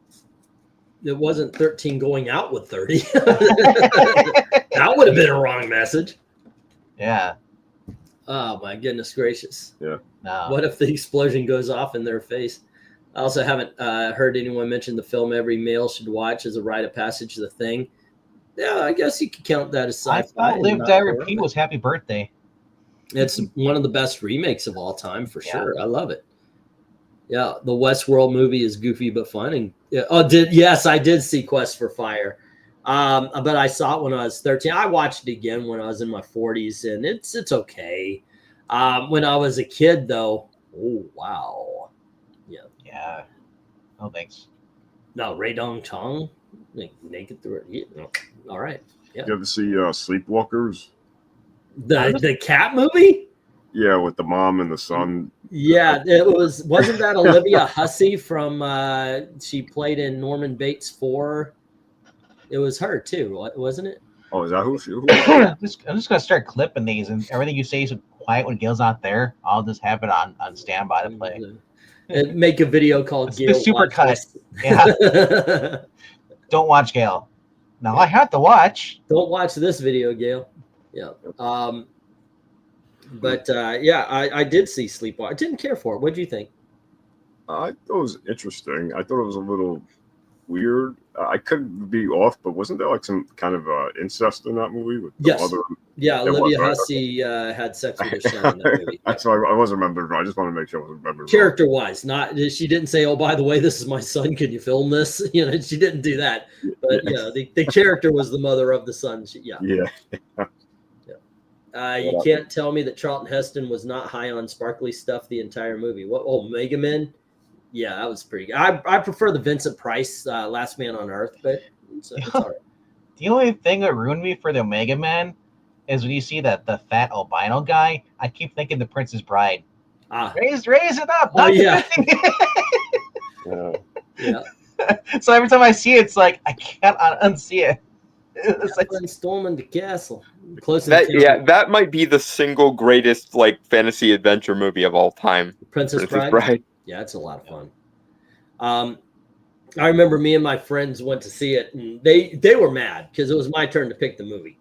And I went, I want to see The Princess Bride, and they were like, but we all went, and every one of us laughed our asses off and thought it was great. And we were the only ones. As That you movie must, did not because do well. anyone who doesn't laugh at that movie must be bereft of any sense of humor whatsoever. That movie didn't do well when it was released. I just love when they go into like the woods and swamp there, Mhm. and he walks and he says like, "Oh, it's not so bad," and she just gives him that look. Yeah. Really? Or That when second with she, Rutger Hauer is a lot of fun, Rhaegar. That is, it really is. or when she mentions the rodents of unusual size, and he goes, "I don't think they exist," and then immediately gets mauled by them. I come in peace, and you go in pieces. Close Encounter of the Third Kind was a movie I saw as a kid, and I liked it. But when I saw it as a grown up, I understood it. The mashed potatoes. What I thought was kind of funny about it is I had the same feeling that Steven Spielberg says he had. When he made it, he was in his 20s. He didn't have a wife. He didn't have kids. So to him, it was like, hell yeah, get on the spaceship. Freedom, yeah. But he said when he got older, he had a wife, he had kids. He says, there's no way I'd get on that spaceship. Which is what Richard Dreyfuss do. Say again? Family trip. Come on. Yeah, I know. Hey, guys, you want to go? We could go as a family. This is better than Disney. Let's go. How many kids your age can say they've been in outer space with aliens? Don't worry. These aren't the great kind. They don't probe. Henry says he likes the original King Kong, but not a fan of the other versions. Claymation? No, the 1920s, I believe it was. Was that a 30s? I or was like it the 20s? 2005 version, Oh, so do the I, Peter very Jackson much. one. I love that one as With, well. I love the original though. Original is kind of condensed, but I love that version. With Jack Black, right? Isn't it? That's Yeah, the where he was playing the person who was financing it or whatever the hell. He was the director. Didn't he also Yeah. no? Did he also reprise his role in what was that? The one that came out on Apple TV. Oh, the TV show. Yeah. Was The- he? They made a TV show about that. It's about Monster Island. Yeah, yeah. Oh, okay. Yeah. And And, I think he like drops his camera or something. He gets tacked or with a toothpick. What was it called? It has to do with Godzilla and all this stuff, island stuff. Yeah, and it has yeah, because it Kurt was Russell's Monarch. kids in there. Kurt Monarch, Russell. Yeah, yeah. Kurt Russell's one. What was it? Yeah, Called? Monarch. What was it? Monarch. Monarchy. Yeah, I wanted to finish. Yeah. Rob's like, he didn't care. Rob didn't care for the modern girl, whatever she was from the other one. I He's like, don't remember. the flash, Chariots of the he Gods, said the Melania. flashbacks were great because it was all about Monster Island and all that stuff. It was Kurt Russell's Mac son, and Me son. was. I showed Mac and Me. Y'all might not know this, but I was a projectionist. Yes, with the Coke and the straw. Yeah, and I showed Mac and Me, and it was not good. I liked it as a kid. I still, Well, you were a little kid when I came still out. like it, man.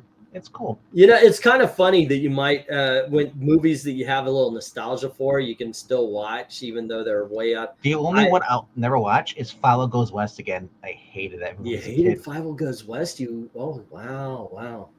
I was a kid. I was a kid that watched Real Ghostbusters, and I saw Philo. I was like, "What is this crap?" There was a sci-fi movie with Lemmy in the 1990s. Lemmy from Motorhead. Sci-fi, movie Was he plastered in it? with Lemmy. Well, it's Lemmy, most likely. Hardware. But It was that's called different. Hardware.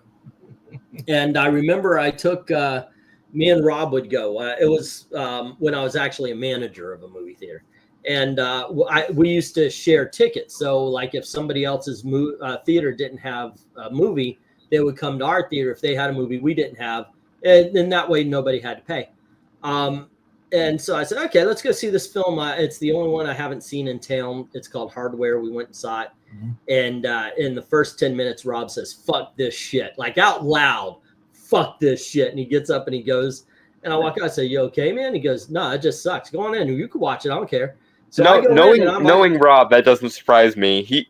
He has such high standards for movies that he still thinks that Christmas Carol is an anti-capitalist Right. plot or something. Well, here's the thing. I go in and I'm sitting and I last maybe about another 15 minutes and I just go, fuck this shit. It was so bad.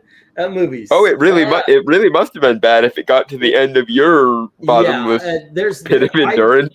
I can't count maybe 2 or 3 movies I ever Rob's watched out of a also theater the guy who hates Saving Private Ryan. Yeah, but Rob's no. I got to But tell you, he does like some stuff that I like. I will love him as a friend until the day I die. But that man has no taste when it comes to movies. But then again, some people Oh think my gosh. I like too much. So, Rager says, if I start watching a film, I will finish it. yeah. I left Killing Them Softly. That I could see that for you because that one's that's a slow burn. I didn't even choose it. My friends chose it, and I'm sitting there like, this is Like- horrible. Was that was the one with Brad Pitt? And Ray Liotta gets accused of being the And it's trying to like rob the this casino. slowest chase because they're both on foot. Yeah. And- So basically, Ray Liotta's character, he had one time robbed his backroom casino. Mm-hmm. So these guys think, well, we'll blame it on him again, and they rob it, and then it's just I remember they bring in Brad Pitt, the assassin, to take it out, but Brad Pitt's having second thoughts about being an assassin. I was just like, shoot me, please. Okay, there's a movie. It's a Western. Sorry to get off the sci-fi thing, guys, but there's a movie like that where 2 guys just hate each other. And I think I forget which one's chasing the other. It's a Western called Seraphim Falls with Liam Neeson and Pierce Brosnan. You get a chance to watch this film. It is badass.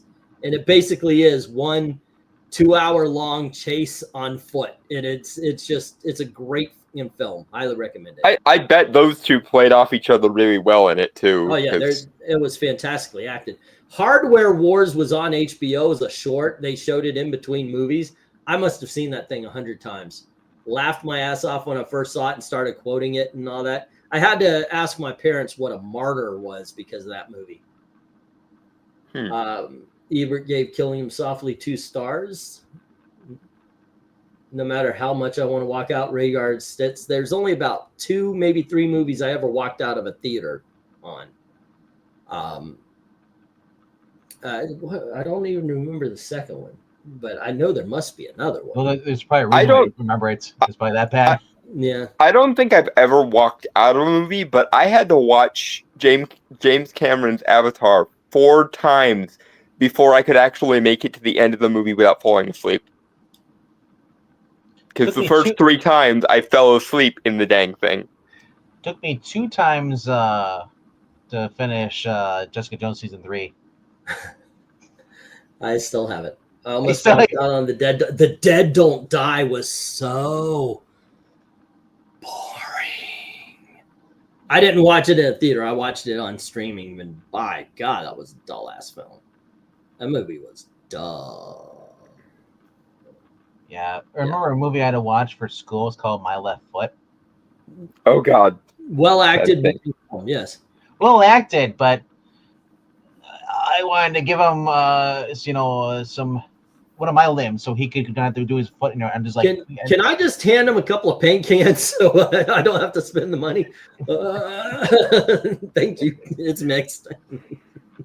oh my gosh, it's The first Avatar, I like. The second, not the second one, says Henry. I kind of enjoy both of them. I hated both of them, and as previously established, it took me 4 watches before I could even finish that first one. Here's Wait, a question: dude, I never watched it. If we went to Animal Kingdom, would you ride the Avatar rides and go through the world? Yes, because then I would actually be experiencing something instead of James Cameron thinking that I'm impressed by him aping photorealistic naturalism. That is the biggest problem with the Avatar movies, by the way. Dude, It's that he doesn't allow for conceptualization or abstraction ever. Like, nothing is stylized. It's all the same photorealistic stuff that I could get for 100 times cheaper in a nature documentary. I'm like, James, if you want to just do a remake of David Attenborough's Blue Planet with cat people, you could literally film this in an actual rainforest and it would be 100 times cheaper and I would be more impressed with the CGI. Instead of you having literally anything, like, this is the thing that pisses me off about Avatar, right? Because he has a blank canvas and enough money and technical resources to make anything under the sun, and yet he just apes real world rainforests and real world ocean scenes instead of building something from the ground up that would actually be conceptually or visually interesting. And by the way, James, I'd be more impressed with your work on blue screens and green screens if you didn't trade green and blue for green and blue. It would help if you, at least in terms of color scheme, had some visual imagination, James, because otherwise it's just you making the equivalent of the world's most well-painted photorealistic bowl of fruit. Like, you could, like, that's a worthwhile endeavor, I suppose, James, but there are people over here doing, Salvador Dali has the melting clocks, and God only knows what William Blake is doing, and you're over here painting a photorealistic bowl of fruit with all the resources under the sun. you know what's funny? I saw one say John Wick 4. I think it was going last year. Saw it, didn't realize it was going to be a 3-hour movie. I had to pee an hour into the movie. And I didn't want to leave the movie because I'm like, well, I freaking paid for this. So I sat for the next 2 hours. And then as soon as I got out, I nearly died. I was ready to push people away, like, I'm peeing, whether you move all the way or not. I did that with the Miles Morales movie where I thought that, and by the way, that was a rant for Dalton, by the way. I wanted to drink again.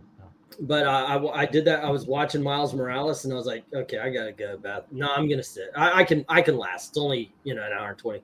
But it got to the point where, okay, I gotta go. And it turns out it was like the last 30 seconds I missed. And I'm walking out, and I'm walking back to the theater. People are walking out. I'm like, what the fuck The happened? only time I ever moved and I would go to the bathroom during the middle of a theater and I left because I came back. It was Cars 2 because my nephew had go to the bathroom because I got him one of those giant freaking like icy gulps. He's like, my parents never get me. I'm like, man, what are you, poor?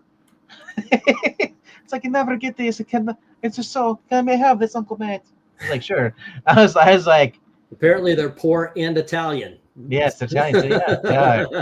That's the worst kind. It's like, you gotta be careful because the mother throws a shoe from long distance. Let's see. What That's like Princess Bride again. Never go in with a Sicilian when death is on the line, and then he falls to death. Rhaegar says Barbarian was a movie you wanted to leave when it got goofy. Yeah, it did. It started off a pretty decent horror film, but Which part of Barbarian? I'm thinking of Northman. Let's see. I like Troy with Brad Pitt. So did Northern. I thought that was a decent sword and sandals. I I thought they should have. In the book, if you read the battle between Ulysses and Brad Pitt, Troy, Achilles was supposed to be a lot more bloody. With the battle we saw, it was pretty handily won by Achilles. I would have liked to have seen him done something where Achilles knew he was in a fight. He still wins, of course, but Pet Sematary remake was bad. So was Poltergeist, by the way. That sucked. But yeah, that was a really bad film. To be fair, Cameron is a pioneer in movie special effects as Moranya. Yeah, but he's not doing anything interesting with them, and so why do I care, is the thing. If you want says Nope and Us made me want to leave. Now that I think about it, there are a lot of bad movies I saw in the theater. I liked Nope. I thought that was a good horror film. I don't get the hype around Get Out, and Us sucked.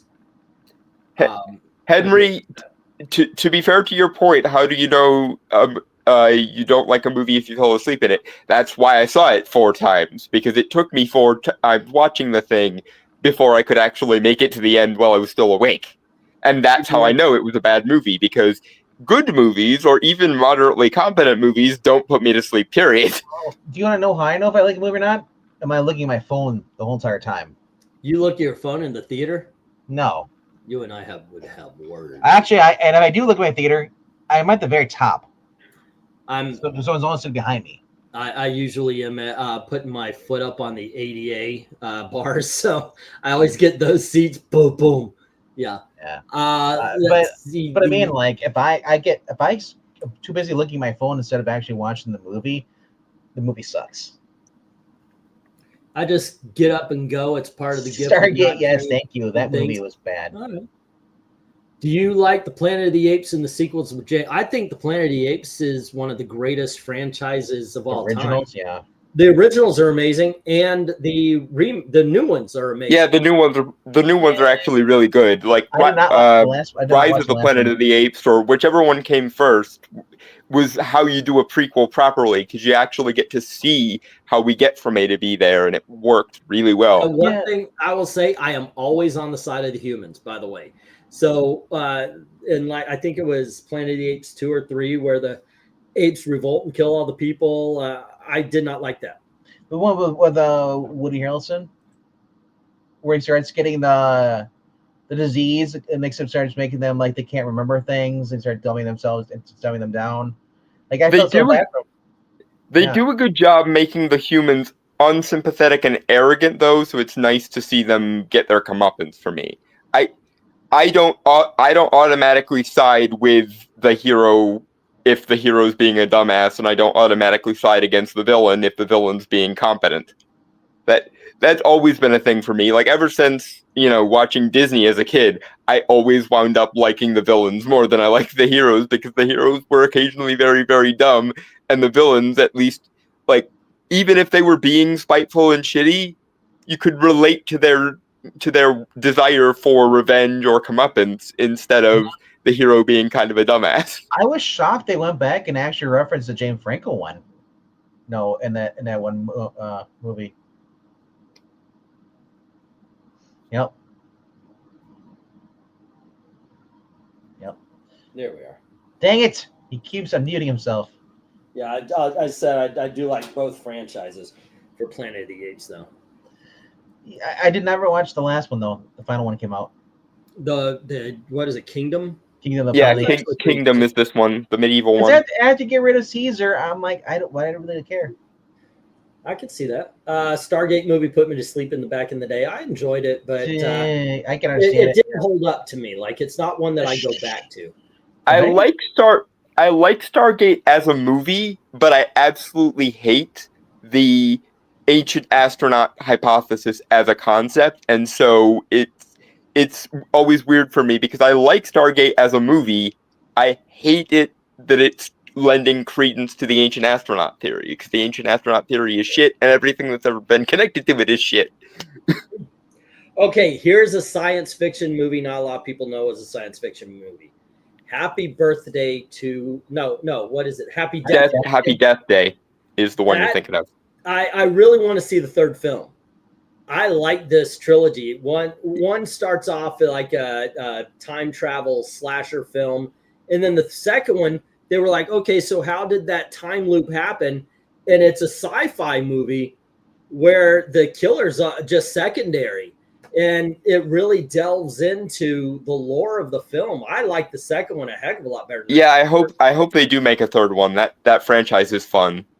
Like, Actually, yeah. I'm trying to think of And that. and yes, Rhaegar, like I said, Stargate as a movie is fine as a thing that keeps coming back up in pop culture because people will not stop using the ancient astronaut bullshit.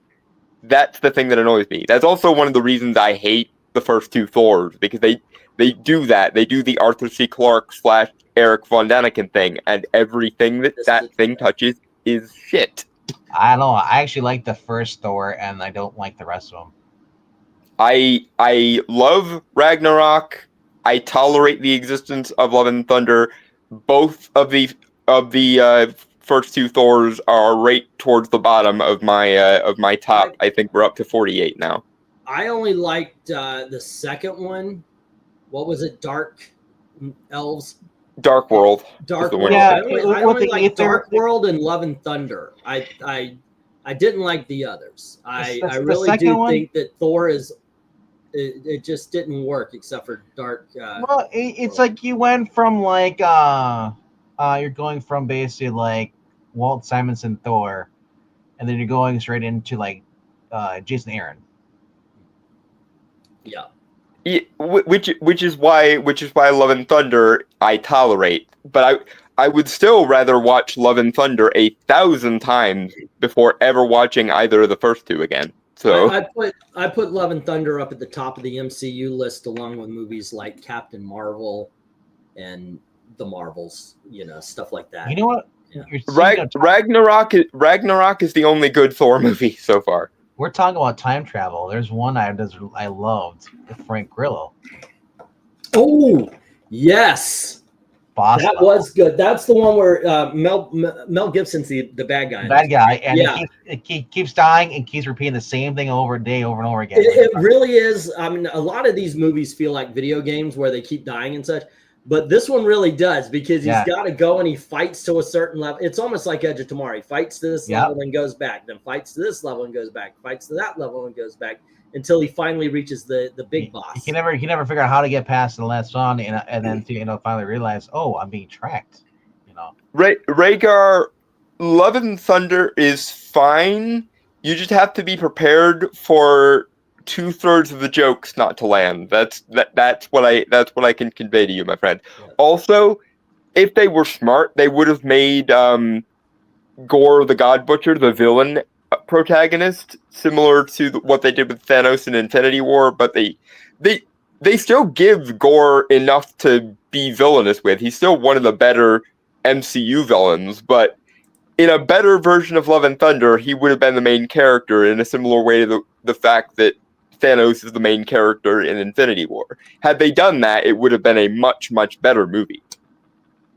And also, if all three of the thirds of jokes landed instead of just 1/3 of the jokes landing. You know, it would be a great thing if they were actually to redo the Max Payne movie, but do it based off the video game and get Frank Grillo, with that Frank story. Grillo I as the don't main know. character. I think he would be good as Max Payne. I I did not like the Marky Mark. It did No, well, not. it was a totally different thing. It had nothing to do with the game whatsoever. It was bleak. It was just Oh, these experiments on these soldiers, and they're becoming fallen angels. And I was like, this has nothing to do with it. The whole thing was he was wanted for murder of his family. And- Christian Bale is the best part of the movie, but like I say, the movie would have been better if he had been the main character in a similar way to how Thanos was the main character in Infinity War. Let's steer away from the MCU. That's a long-winded conversation. yes. This seems that way. Dude, I like Quiet Place. I thought Quiet Place is good. I like both of them. Both Get Out and Quiet Place were good.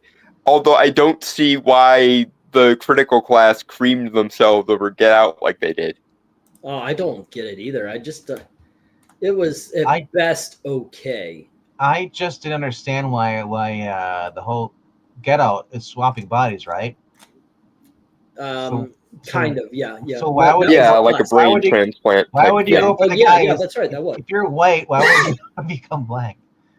Hey, if you guys, speaking of time travel movies, have you guys have seen 2 movies? One was called Frequency, and the other was called Project Almanac. I don't know. Well, Frequency is what's the guy's name from The Passion of Christ? Yeah. Caviezel. Caviezel. Frequency sounds familiar, but I don't think I've seen His Project dad Almanac. is I think he had Dennis Quaid in Frequency Dennis too. Quaid, He's yeah. talking to his dad on a radio. His dad's in like 1960s, and he's in the 90s Yeah, or 2000. because his dad is pretty much he's across time and space. He's able to talk to his dad on his ham radio, and he's trying to keep his dad from dying. The only problem is it causes something else to happen, so they keep changing. It's like the ripple effect, butterfly. Yeah, and eventually he catches up. It's kind of weird, like with the time. And the other movies, Project Almanac. For some reason, a lot of people have never seen that. What have I mentioned it? But it's not bad. It's about this teenage boy finds his blueprints. Rhaegar, at least half of that is Christopher Eccleston's own fault, because Christopher Eccleston hates sci-fi despite being the Ninth Doctor. In fact, I think he hates sci-fi even more because he was the Ninth Doctor. Project Almanac? Yeah, I've seen that one. Yeah, a long time ago. I think it was 2013 or something. 2015. A long time 2015. ago. Okay, yeah. All right, I was close. 10 years ago. Speaking of those who played the Last of Us 2, they're adapting it the second season, or the game into the second season is going to come out. Do you think they're going to kill off Pedro Pascal's character? Or does he have a clause that says you cannot kill me? He's on the main star. On simple basis of they want to keep putting Pedro Pascal and everything because he's the it guy for the moment for whatever reason. Probably not. They're probably going to want to keep him in the movie as much as they possibly can because he's Pedro Pascal. It's a TV series, but even so. I have not seen the War Wagon. I do want to see it. I'm kind of on a John Wayne kick. I just saw Big Jake recently, and I'm enjoying him. Outlaw Josie Wales is, I know I've said this about a couple of films, one of the greatest films ever made.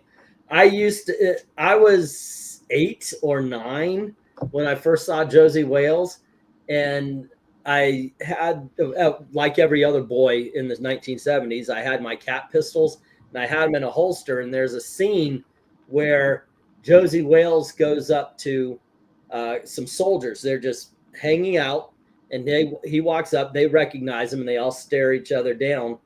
And then Josie Wales drops his packages, and he draws his gun and kills them all. And I kid you not, I put caps in my guns, put the things on, grabbed some books, and when Josie Wales drops the books, I drew and tried to shoot as fast as Josie Wales. My younger self would tell you I did it also. I don't know if I actually did. At this point, I don't remember except for the fact that I did it and woke up everybody. True story, when I was a kid, I reenacted the Paint Your Wagon, and I got away with it. The which one? Paint Your Wagon. Paint Your Wagon. You got away with a musical Paint Your Wagon? I faked the whole city and fooled everybody. Did you blow it up so it collapsed into... Where are you? We're in hell. Yeah. Okay. That, by the way, that is a horrible movie, but I love that line where like he asks the guy after he falls into the pit, "Where am I?" He goes, "You're in hell." All those Western movies with the Clint Eastwood in the very beginning. I mean, Unforgiven, a lot of people love that, but I feel that's not his best. Oh, Pay Your Wagon sucked. No, I'm not talking about Pay Your Wagon. I'm saying Unforgiven. I don't think people say Unforgiven as his best. I don't think it is. It's an incredible. I love get it. I love Hang 'em High. I mean, I know. I can see you not liking it as the best, but I'm not saying it's a bad movie. I'm just saying. If you're saying it's a bad movie, I don't believe you. No. Yeah. But I mean, like, I think Hang 'em High is the one where he comes back where they actually has the rope burns because they hung him. I know that one. And he gets he plays the whole town against each other. I love it. I think one of the reasons why a lot of people put so much weight on Unforgiven is it seems like it is Morgan Freeman. Yeah. It's every character that Clint Eastwood played in Westerns. It's in one guy, and it is his finish. It's his ending. Yeah. You know, it's like they that was the last Western. If they never gave him a name in the movie, I think it would have worked as a finale for the Man with No Name movies. Imagine if Clint Eastwood would have been like born, and now he's like in his 60s now. So now, instead of being born back then, trying to do these movies. If he was in his 60s, that means he would have been born in 1960. So he would have been a filmmaker. I mean, he was a filmmaker in the 1970s, but he also had 1950s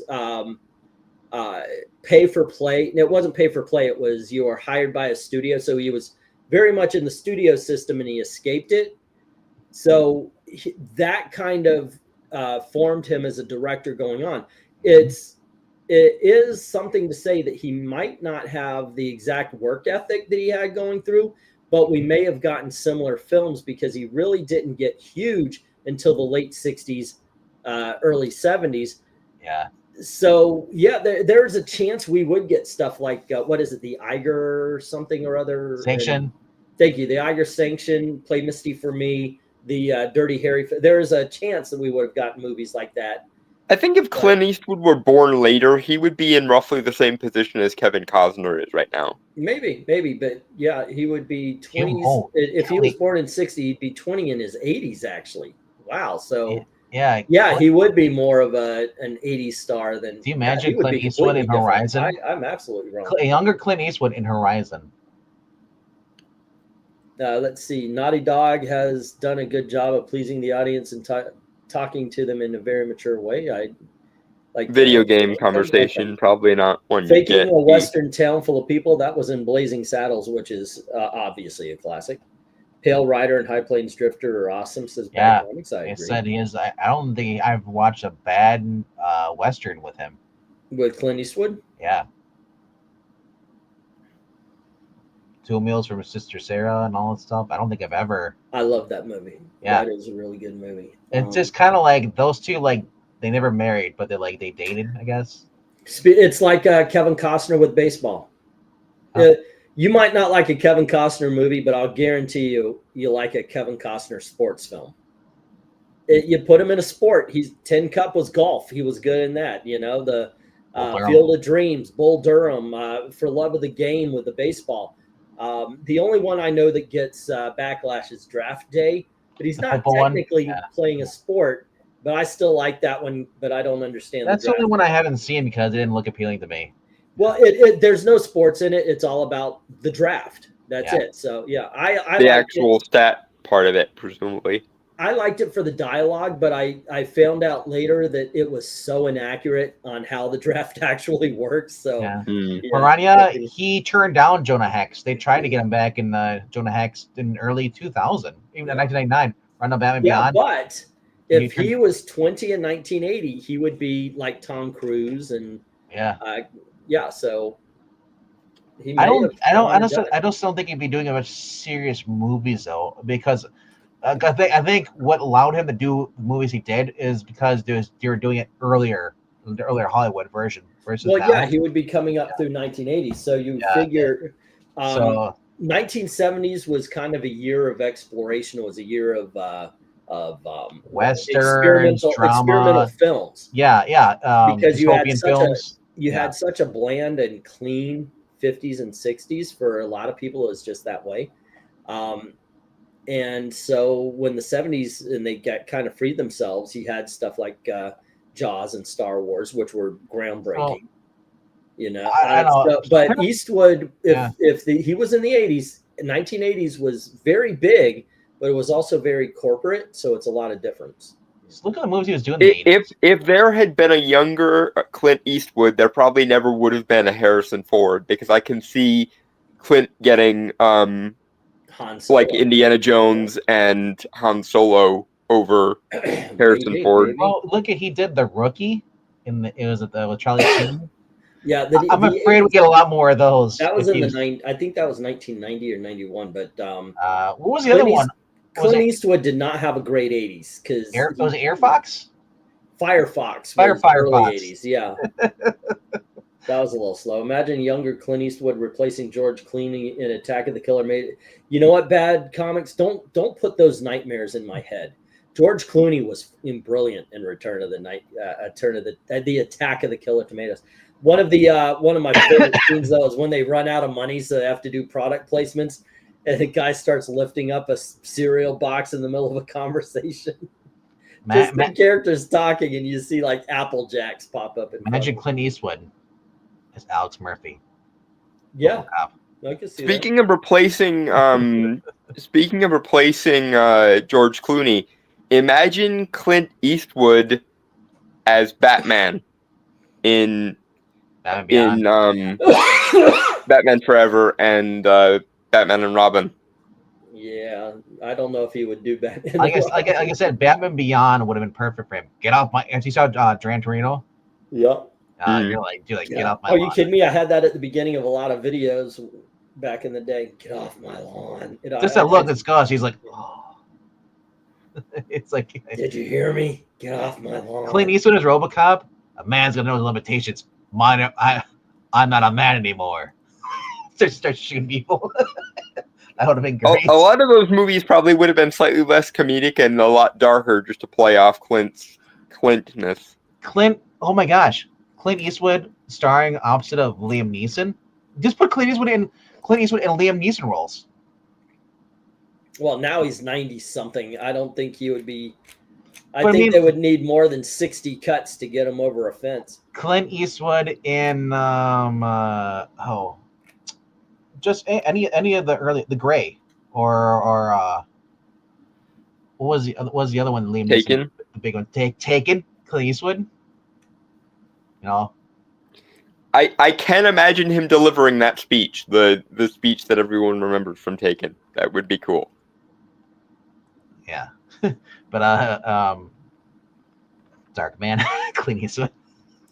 I can see that. That would have been fun. Yeah, Clint Eastwood would have been perfect in as Agent K, Men in Black.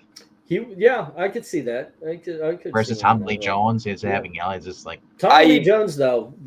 He's almost that's one of his most perfect roles ever. I think for him. Yep. Yeah. It might not actually be worth replacing him because Tommy Lee. I mean, he nailed K so well. There's a reason why we all remember the one line from Men in Black. A Which person was? is smart, people are dumb, panicky, dangerous animals, and you know it. Yeah. I don't remember that at all. I like the cartoon more. One thing I like is Will Smith going in and talking about, I don't want to hear any of that Junior. I don't want to hear of that kid. I don't want to hear about and he goes, okay, Slick, but I got to tell you, all your knowledge don't mean jack shit. And he turns around and you see him lower. And then what's his name? The boss. Zed. Yeah. He keeps calling him Junior. I thought that was such a great tiny comedic touch that Rip Torn played Zed.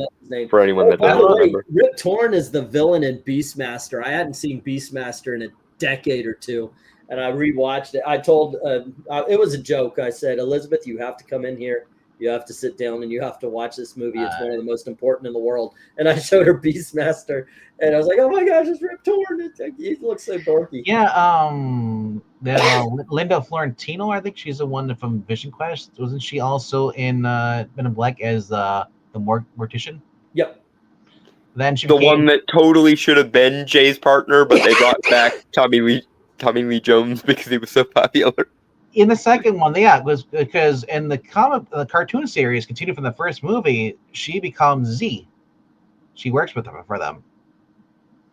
I really wish they had kept her. I think she could have played off well with Will Smith. I like Kay, and you could still have the subplot of Kay needing to come back for some reason. It's just I do dislike that they edited out the whole point of that movie, which was his love interest becoming his new partner. The second movie was carried by the chemistry between Will Smith and Tommy Lee Jones. That script sucked. It's one of the, I say it all the time.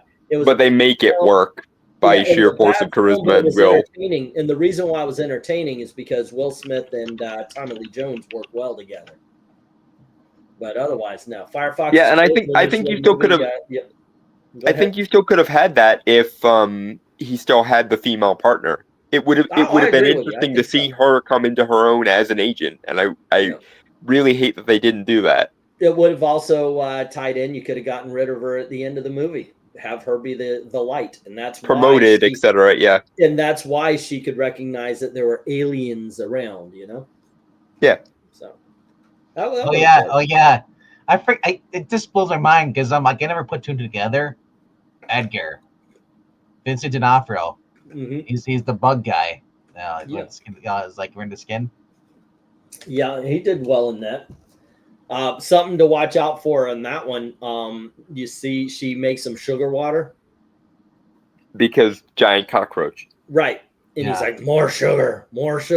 Yeah. And then later, she offers J and K or lemonade, and he takes a drink and he's like, "Bleh." Presumably because it doesn't have any sugar in it.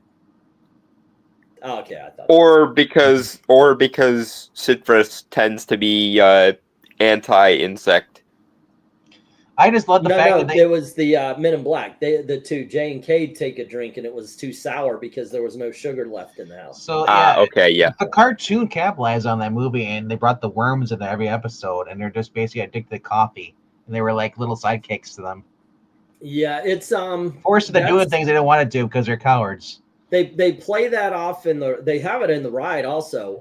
One scene when you're in the line, they have the break room so you can look in, and while you're waiting, the worms have dialogue and talk about all the stupid people that are walking by the office and everything. So I love the fact he's like, they died like the worms, like, we're not gonna do it. It's like they used to do the Scooby-Doo snacks. Yeah.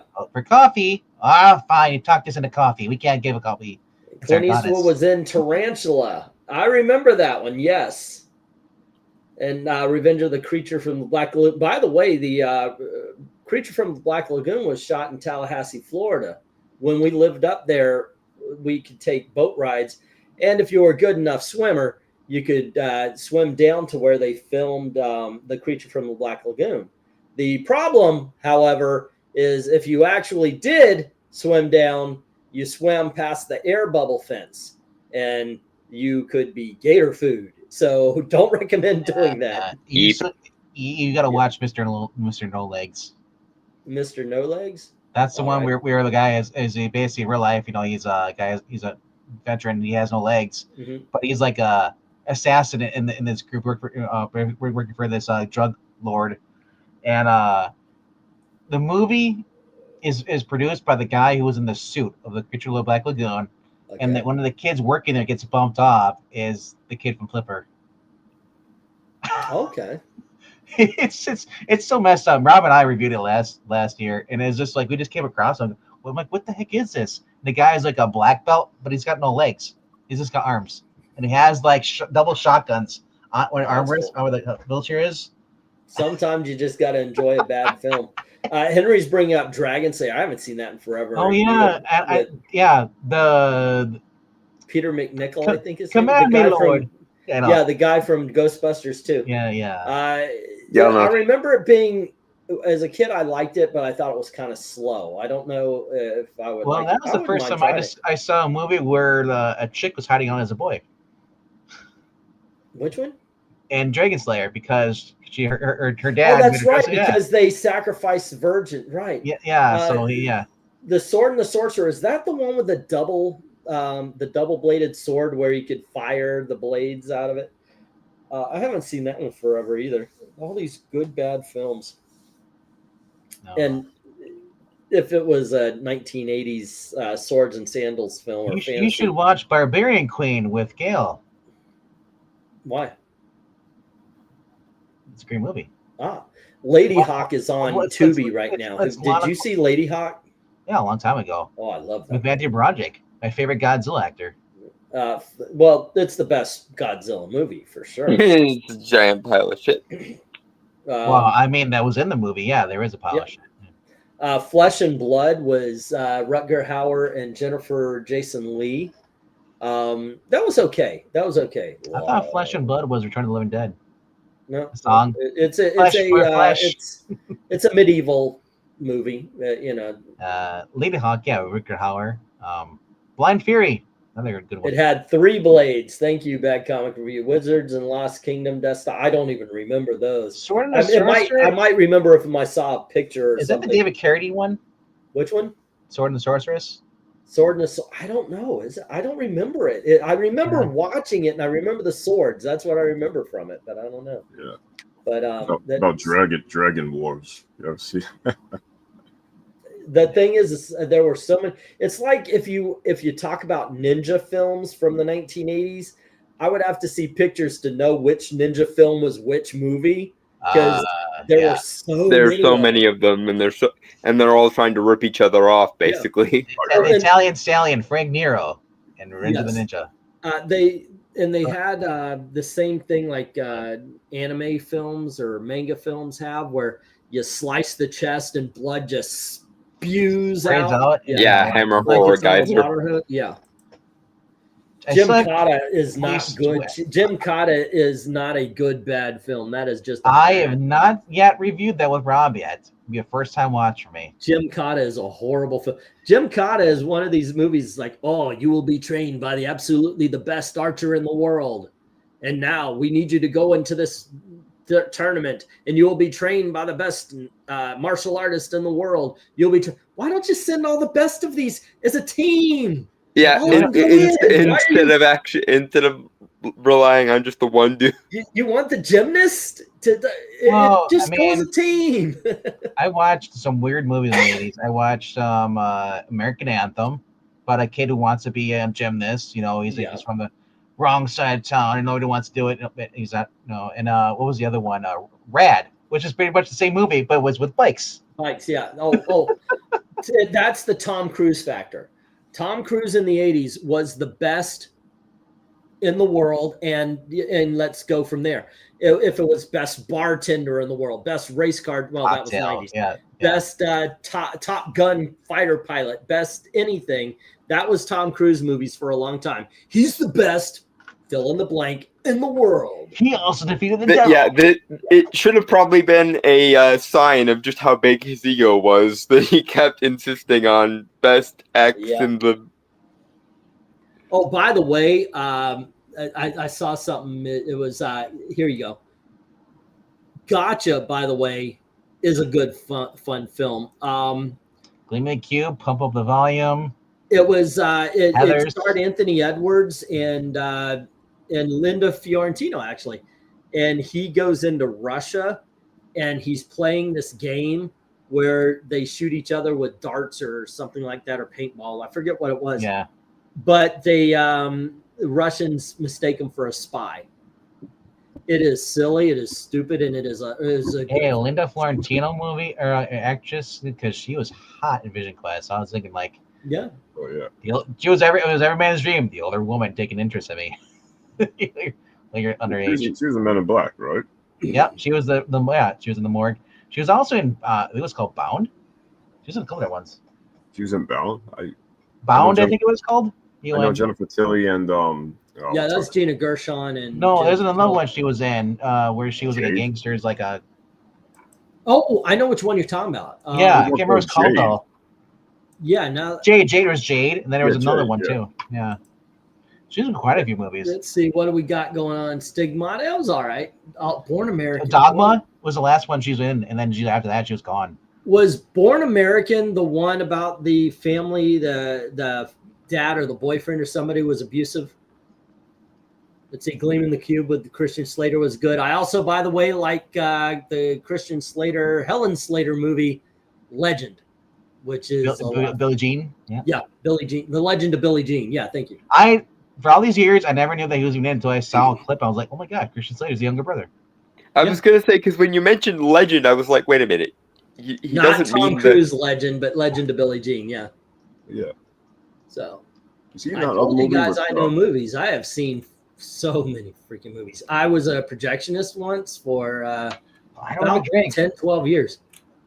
it was a face off, I think, right? I think. Peace.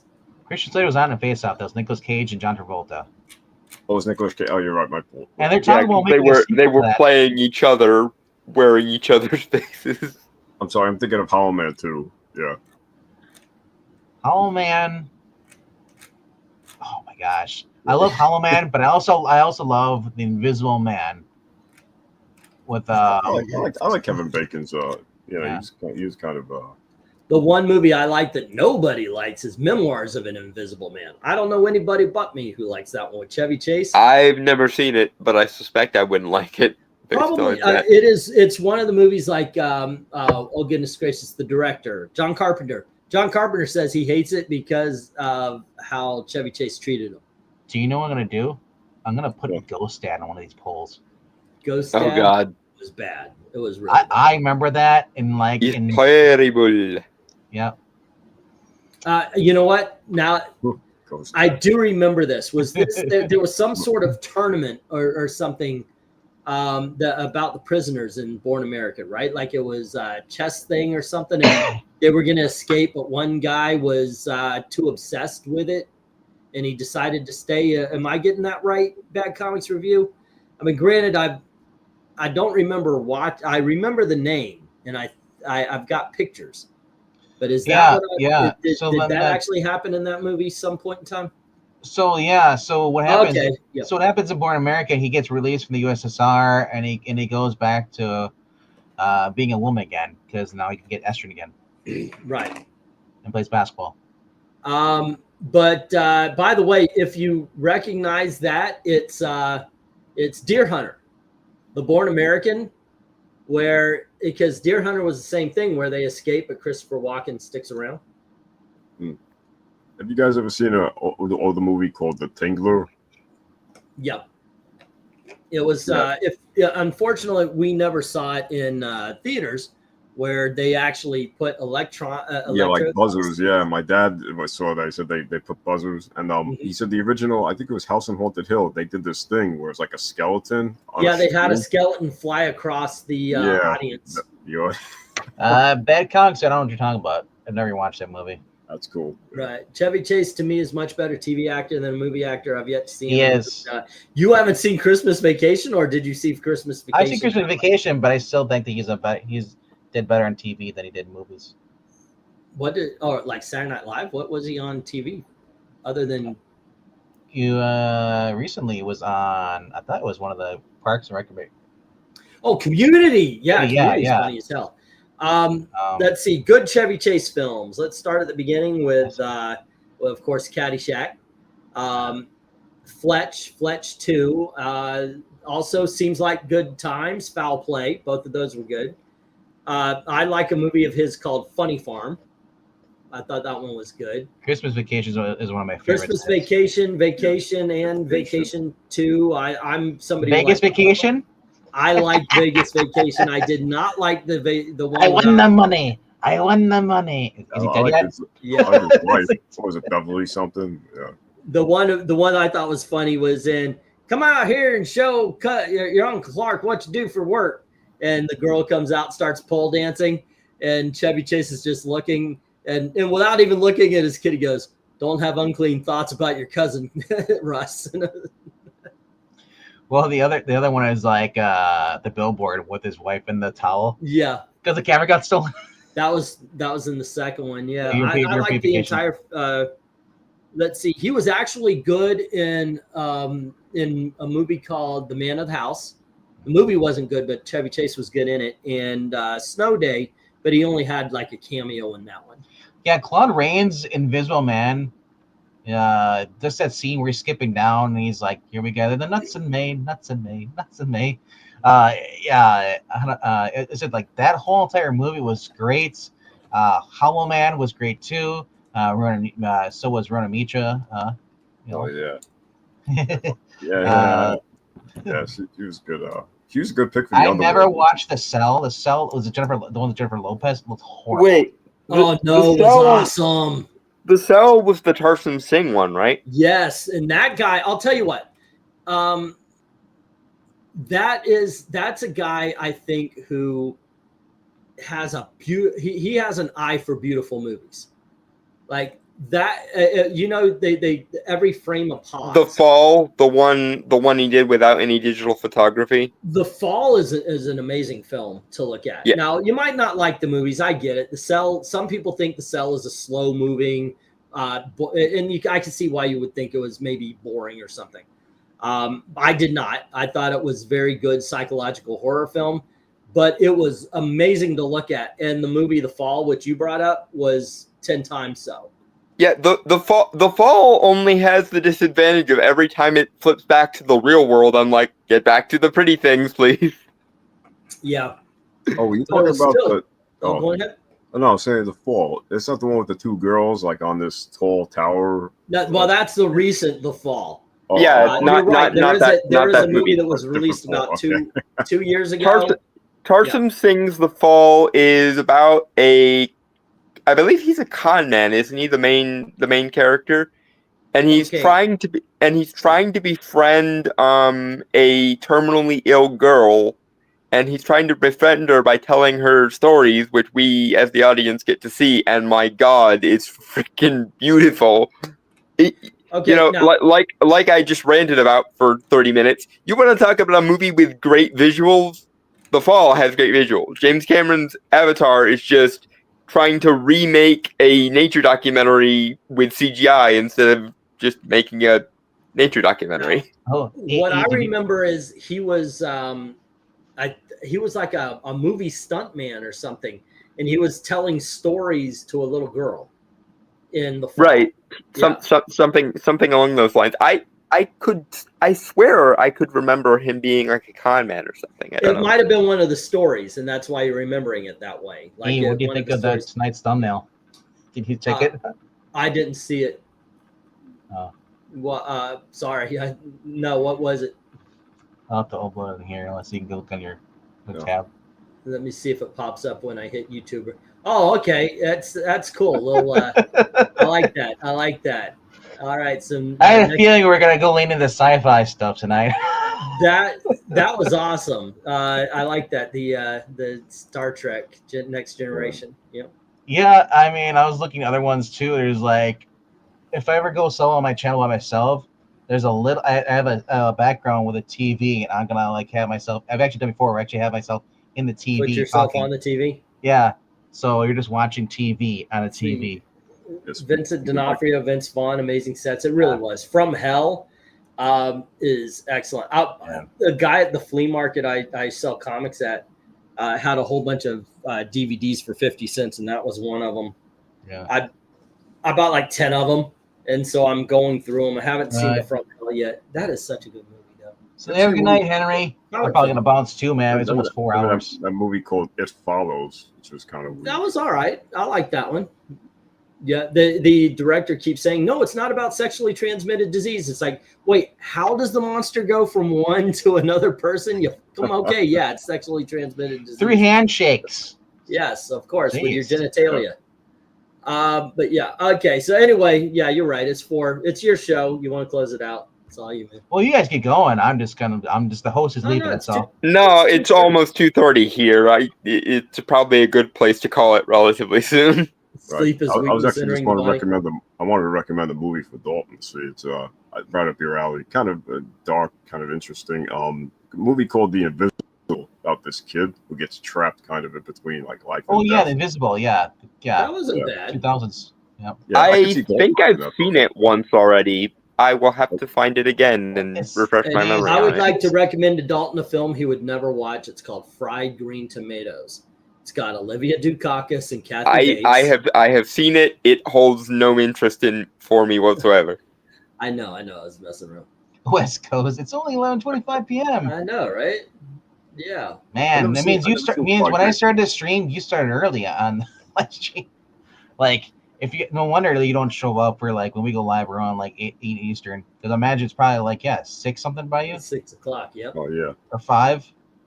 That's why I started all of mine at 9, because at the very least, the West Coast is just getting home from work at 6 o'clock. So, Yeah, Yep. I mean most East Coast are going to drop off anyway. So that's yep. honestly, I know a lot of people do that. They start later and then they That's go also, for like by the way, most of the people who buy from my auction are West Coasters.